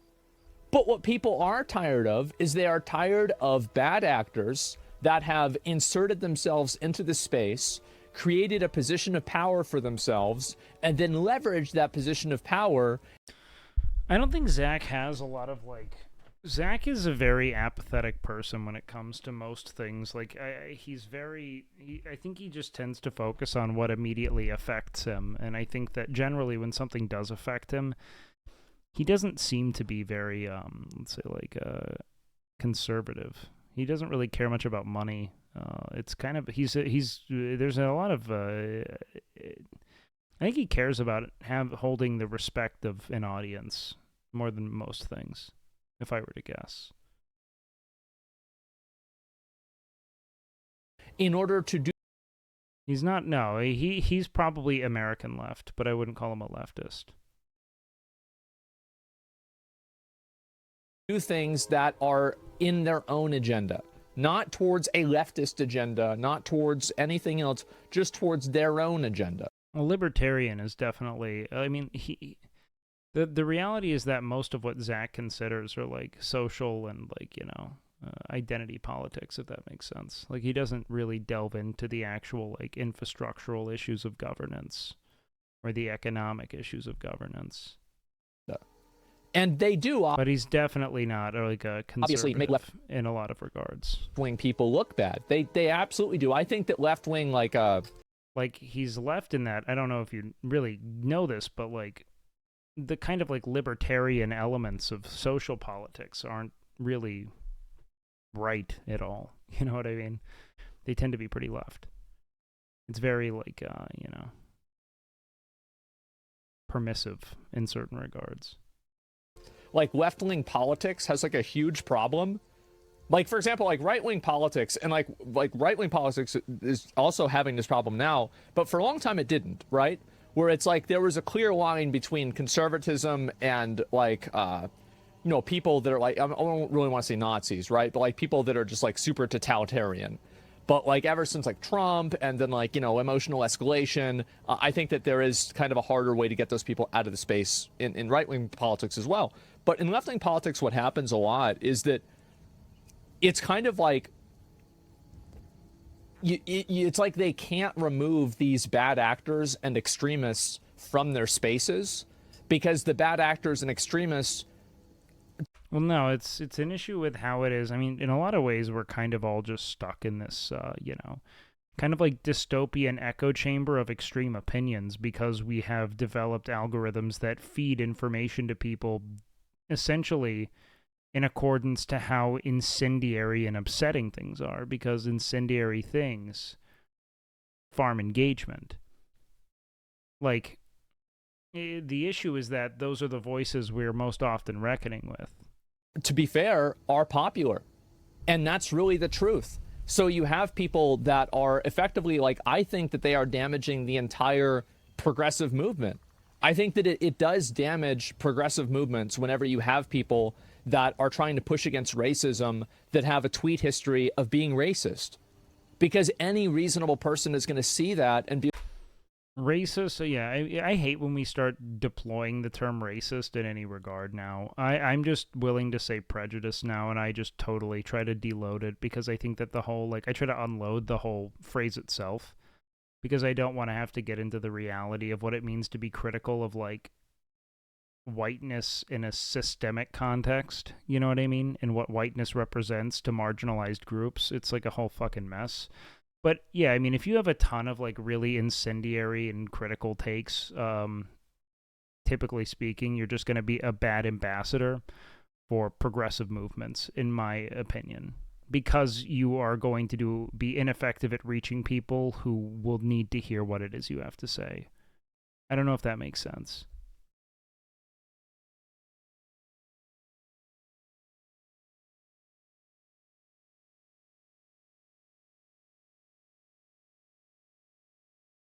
But here's the issue. The more that you lean into it's racist, the reason why people rely on that term is that it farms this sort of like, insatiable need for victimhood that you see in a lot of online spaces with white individuals. Where in their eyes, unless you identify all criticism of whiteness as an institution in the United States as racist, you're being duplicitous.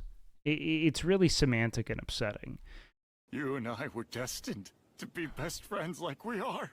Be like, oh, geez, like, this is fucking bullshit. Like, I don't want to. Dude, chill, Panda. Can you stop spending this entire stream trying to, like, I don't know what this farm is of yours. Be around these guys. And so whenever that happens, the entire movement is damaged. The entire movement is weaker. And the culture inside of those movements doesn't.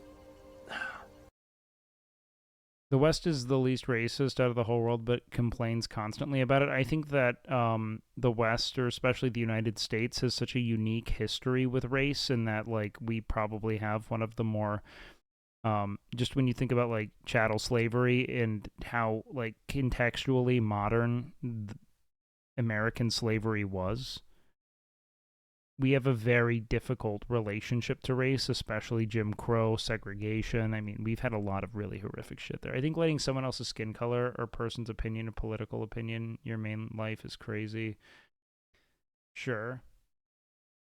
But, like, the United States is probably, I'd say that we are further along in discourse about difference and race and creating safe, embracing spaces for people of all walks of life because of the fact that we've been tasked with cohabitation in a way that many haven't. An academic definition, a layman's definition, yes.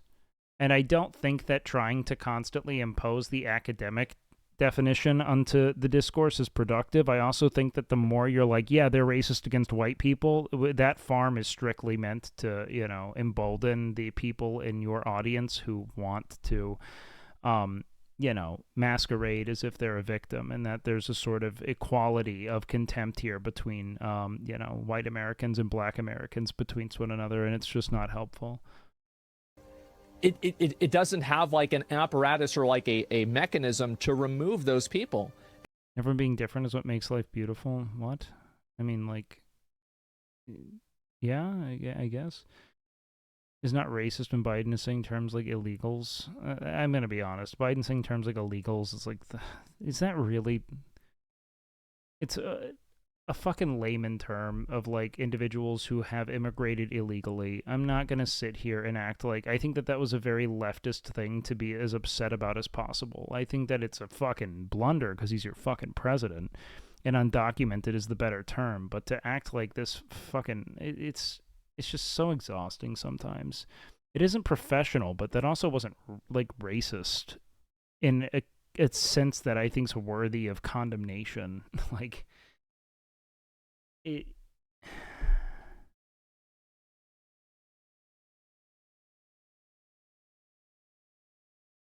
the term should be retired. It's just like, it's just everyone shooting themselves in the foot to get further on this fucking hierarchy of like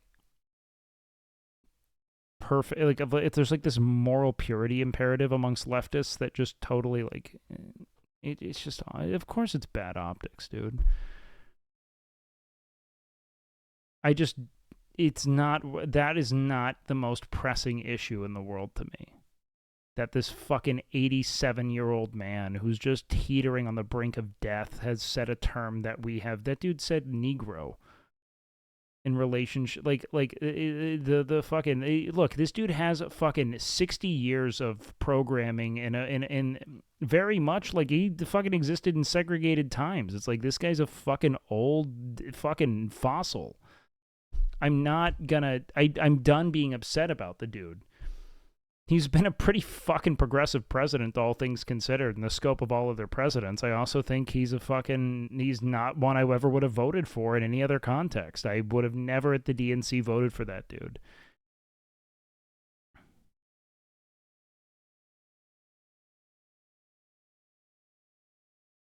Minus Gaza? I mean, minus Gaza still. I mean, that just shows you the fucking Overton window of the United States, man. Like, that dude has still been a progressive president. And so they just stay even with that considered in there and they make it worse.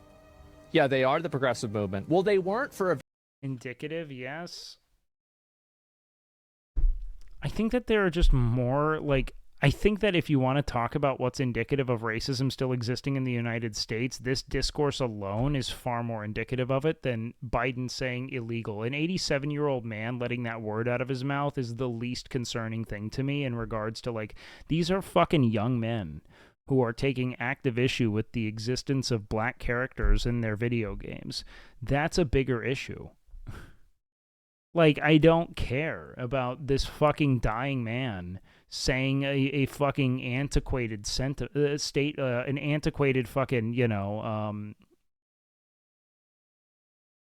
no, like using antiquated nomenclature. I don't care. A very long time. It's very interesting for me to see this. Back in 2009, I had signed up and I got hired to do like kind of like activism work. I was like 19 at the time. And for like Greenpeace to support, environmentalism and to support things like Planned Parenthood and stuff like that I believed in. And so really, I mean, this is, and this is something like I just straight up, like I went on a website, I signed up, I wrote a big long fucking thing. They called me the next day. It was the next fucking day. I remember I was at my dad's house. It was one of the first jobs that I had actually applied for that I wanted to have. I don't really view that as a, what do you call it? I had that too, to get laid. No, I mean, like, to me, I mean, I have a lot of opinions on things, and I'm always willing to, like, put my money where my mouth is, or, like, really go out there and try to advocate for things, because I think that's the right option, right? That's the right thing to do. If you can't fight for what you believe in, why do you even exist? And so anyway, like, I think this is a very, very big systemic problem. And people are going to try to get mad at me, but I hope that there are, like, people that are, like, more left-wing that understand that I'm actually trying to help them. In the long run, I am.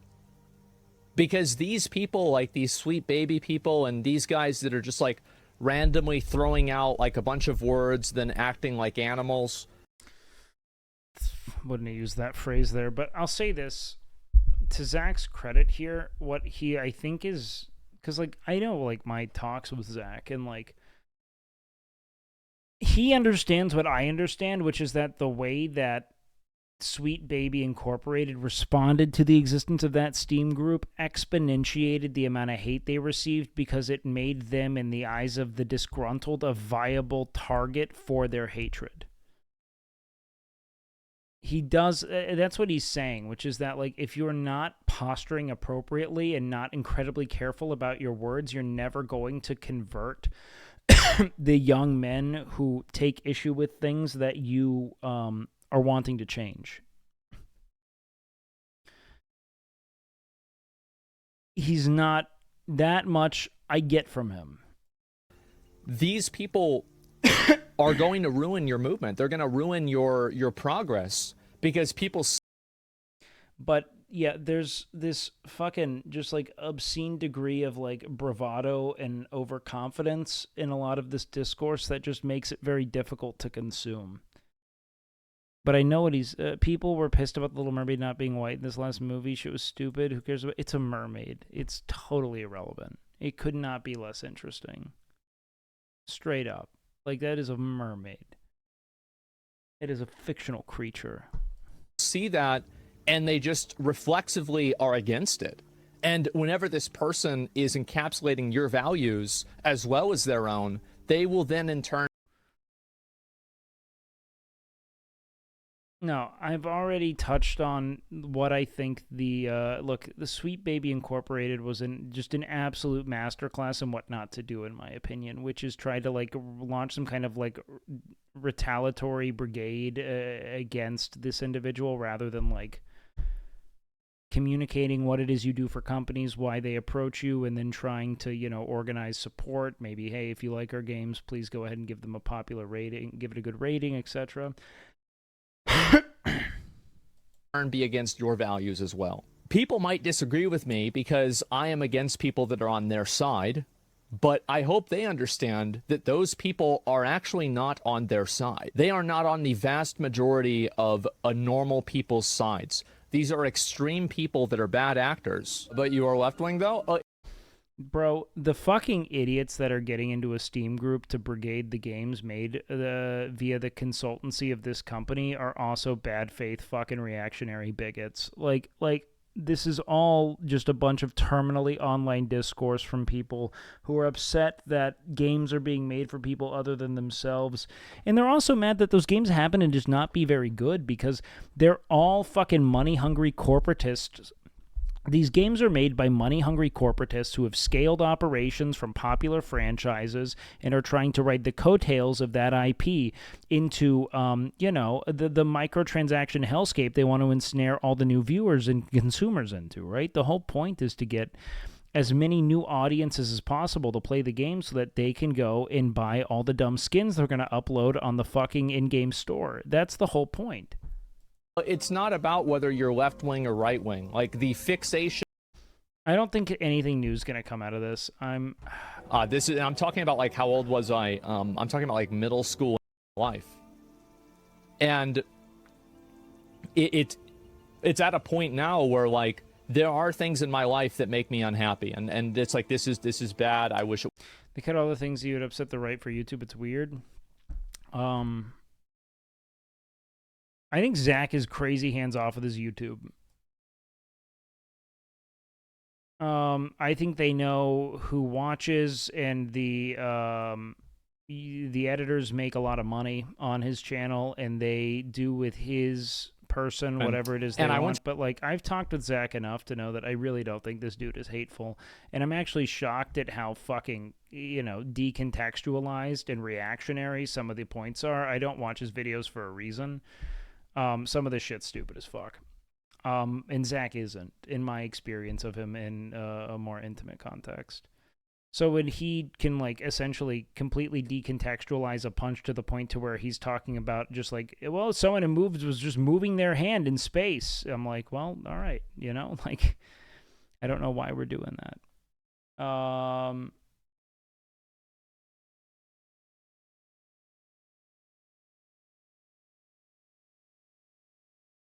But, like, I don't know. For instance, him being like, so lists are illegal and things like that. It's like, no, the idea is that, okay, maybe there's a problem when you consider the ways in which a coordinated minority of consumers can destabilize a product by brigading it effectively. That might be an issue. You know what I mean? But when you're just saying lists are, so people can't make lists, now you've decontextualized the list to the point to where your point is no longer productive nor poignant. You know what I mean? Same thing when you're saying, like, a corporation trying to silence consumers from speaking about how much they dislike the product is, of course, a valid take. But that's a decontextualized take.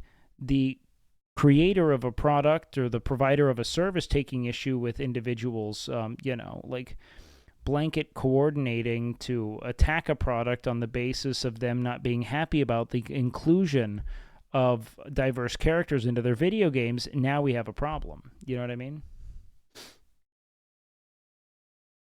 Why does his chat dislike women and trans so much? I don't know if they do. I have yet to see that. I don't look at his track. I don't look at his chat. I don't know. I don't really see that. I'm not sure. Importantly,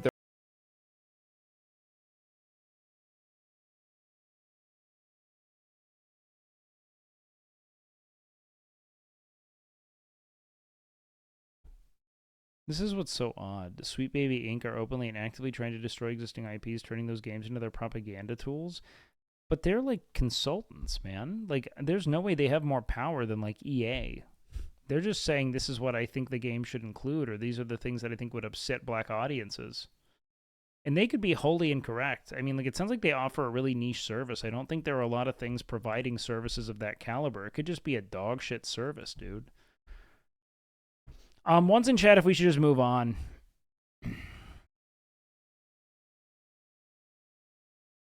Two's in chat if you want me to finish that video. I think I made my point. I think that it's impossible to really assess it any further, and nothing's all that interesting to me at this point. We can do a couple roll for sandwiches, then we can decide between gaming and Gordo. All right. So let's go ahead and do that, actually.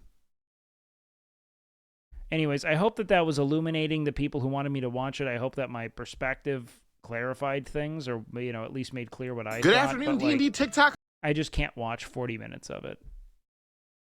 One, it's time for you to analyze whether or not Sydney Sweeney's boobs are woke.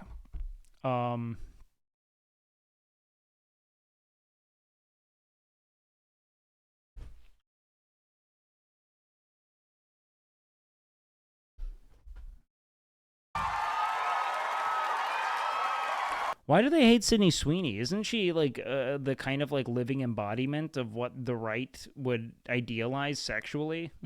Like, I find that funny. People are actually upset with her.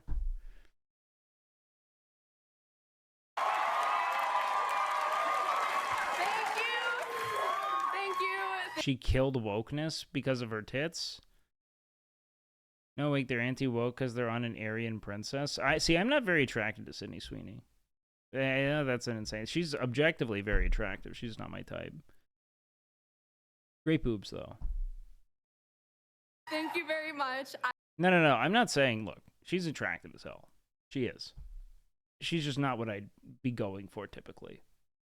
I am so happy.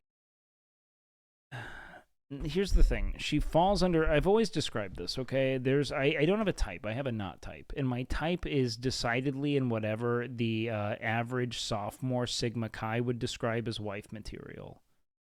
Does that make sense? And I think that she fits snugly in that. Happy to be here. My name is Sydney Sweeney. No, there's just this like all-American pristine aesthetic that I'm not into. That's my not type. You did not see me in Madam. She's a 10, but she's generally not the type I gravitate towards. Yeah, I recognize she's objectively attractive. They're saying she's anti-woke? Why? What? But I do have a new film Realistically, I'm just typically not into blonde women. coming out called Immaculate. Are they saying she's anti-woke because she's got, like, nice tits? What do they think's been happening in media? I feel like I have more tits shoved in my face via film and television over the last 10 years than in any of the 20 preceding. You know what I mean? Or 9 years. I've seen nothing but tits, beautiful tits, big tits, small tits. I've seen all kinds of tits. What are they watching? When you only watch Fox News, of course you're not going to catch that all this sick fucking leftist shows are showing nonstop nip. Nip and dick. You're getting tip and nip. And people are taking issue. Like they're everywhere. Not that there's actually progressive shows, but this is what happens when you like vilify everything. It's just so silly. I think that people on the right like her because she's kind of this. There's almost like a nostalgic kind of allure, and that she represents this kind of old Hollywood beauty to me. Like it's very like Monroe-ish, if that makes sense. And that's when, you know, everything was good and America was great, yada, yada, yada. They don't challenge their perspective of what the environment consists of when they've narrowed their scope to what it is they see in their, like, you know, Chicago fucking suburb, right? They love her because she marks the return of big-boobed Aryan women, and they're hoping the racially ambiguous Kardashian types fade out. What a shame that would be. So it's perfect casting. But then we have to also talk about the fact that those racially ambiguous Kardashian women are, when we look at maybe the Jenners, for instance, those are like fully Irish women. And that maybe the fact that they're seen as racially ambiguous could illustrate a different problem altogether. If you don't find certain looks attractive, you just don't. That's bullshit. Attraction socialized. I'm not willing to say that. It has everything to do with what it is we pepper our psyches with in every way. I even know that I'm on a personal level a test subject of that, because the things I was into when I was like young and watching porn and what I'm into now are just night and day. I'm so much more into, I'm just so much hornier generally. I find women in general to be so much hotter, and like body types I wouldn't have expected. Like, there's so many, like, no, I legitimately do not buy into this rhetoric that we are just attracted to what we're attracted to. I think that there's a incredibly socialized, informative tract of experiences we can point to. Straight up. Like the blonde bombshell trope, exactly. It lived and breathed in porn, especially in porn that was designed for majority white audiences. And if you, I actually know that this is the case because I know people who work in porn, that it is one of the single most regressive and like racialized industries known to man. Like all of it is. They literally make porn specifically to appeal to specific demographics. It's not like on a very racial vector. Like, they're trying to, like, isolate and quarantine certain things. Like, I'm a massive... I actually, like, yeah, the whole blonde, big tits is, like, very much something that is... it derives from a lineage of what it is we're fed in media. Probably Playboy, most notably. Which was one of the more prominent outlets for, you know, sexual taste-making in the United States. Asian being one of the top porn terms has always been icky to me. No, I actually think that the rise in Asian fetishism in youth is precisely one of the most captivating case studies in the ways in which sexuality and sexual preference is socialized. Because the, fetishization of East Asian audiences and the rise of East Asian cultural exports are, to me, super indicative of I think that it is the like prevailing evidence of my theory there, right?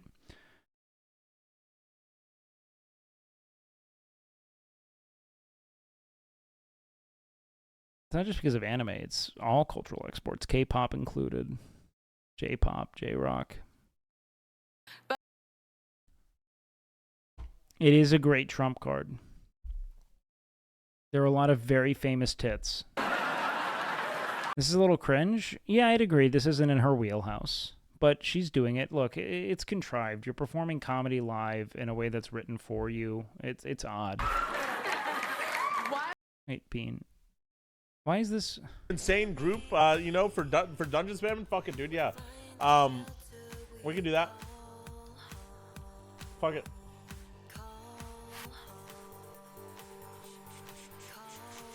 Why am I being slandered?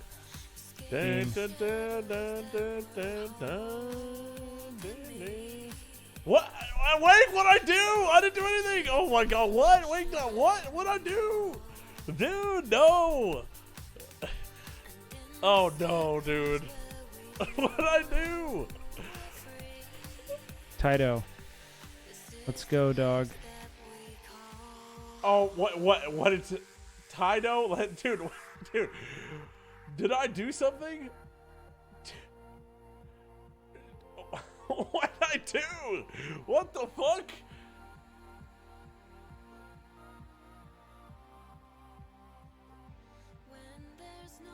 You know what you did? I didn't do anything, dude. I didn't do anything. Let it out, dude. He was going, I did not complain. What's your beef? Okay, Tino, what did you say, bro? What the fuck? What the fuck, dude? I didn't do nothing, Wake. I didn't do nothing. I've been vibing out the motherfucking ass. I love you, Wake. Dude, what did you do, Tino? Do a backflip or pussy? Okay, I'm a pussy. I'll take it. I'm a pussy. I'm a joke because I don't fucking care about, dude. Celebrity worship is cringe. I don't want to think about any of these people ever. I think that actors are uninteresting to me. I think that movies are increasingly placid and uninventive, and I just don't know why we were able, like, we were all fucking like psyoped into like deifying this shit. I don't get it. You doing right now? Well, people asked me to look at her tits, so I'm gonna do that.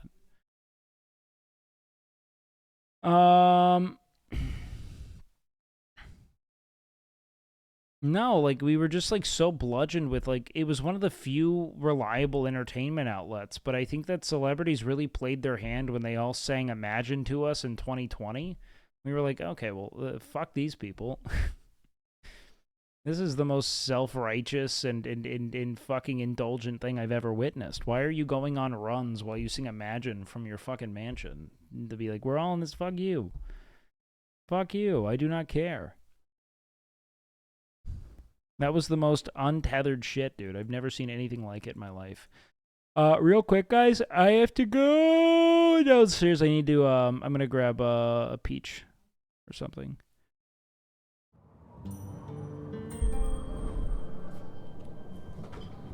Give me Some call this 3 minutes. the land God made in anger. Others, the gates of hell.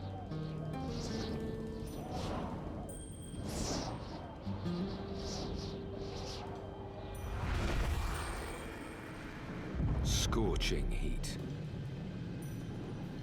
Shimmering mirages.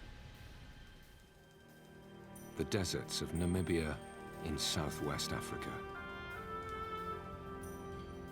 This is a hostile place. Yet there's life here in abundance.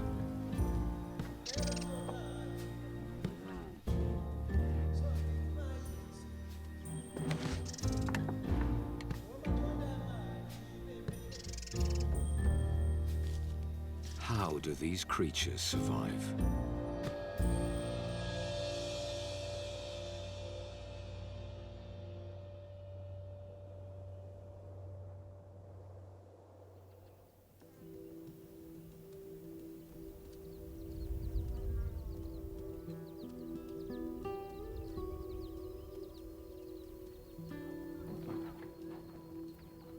Animals this size are rare in the desert.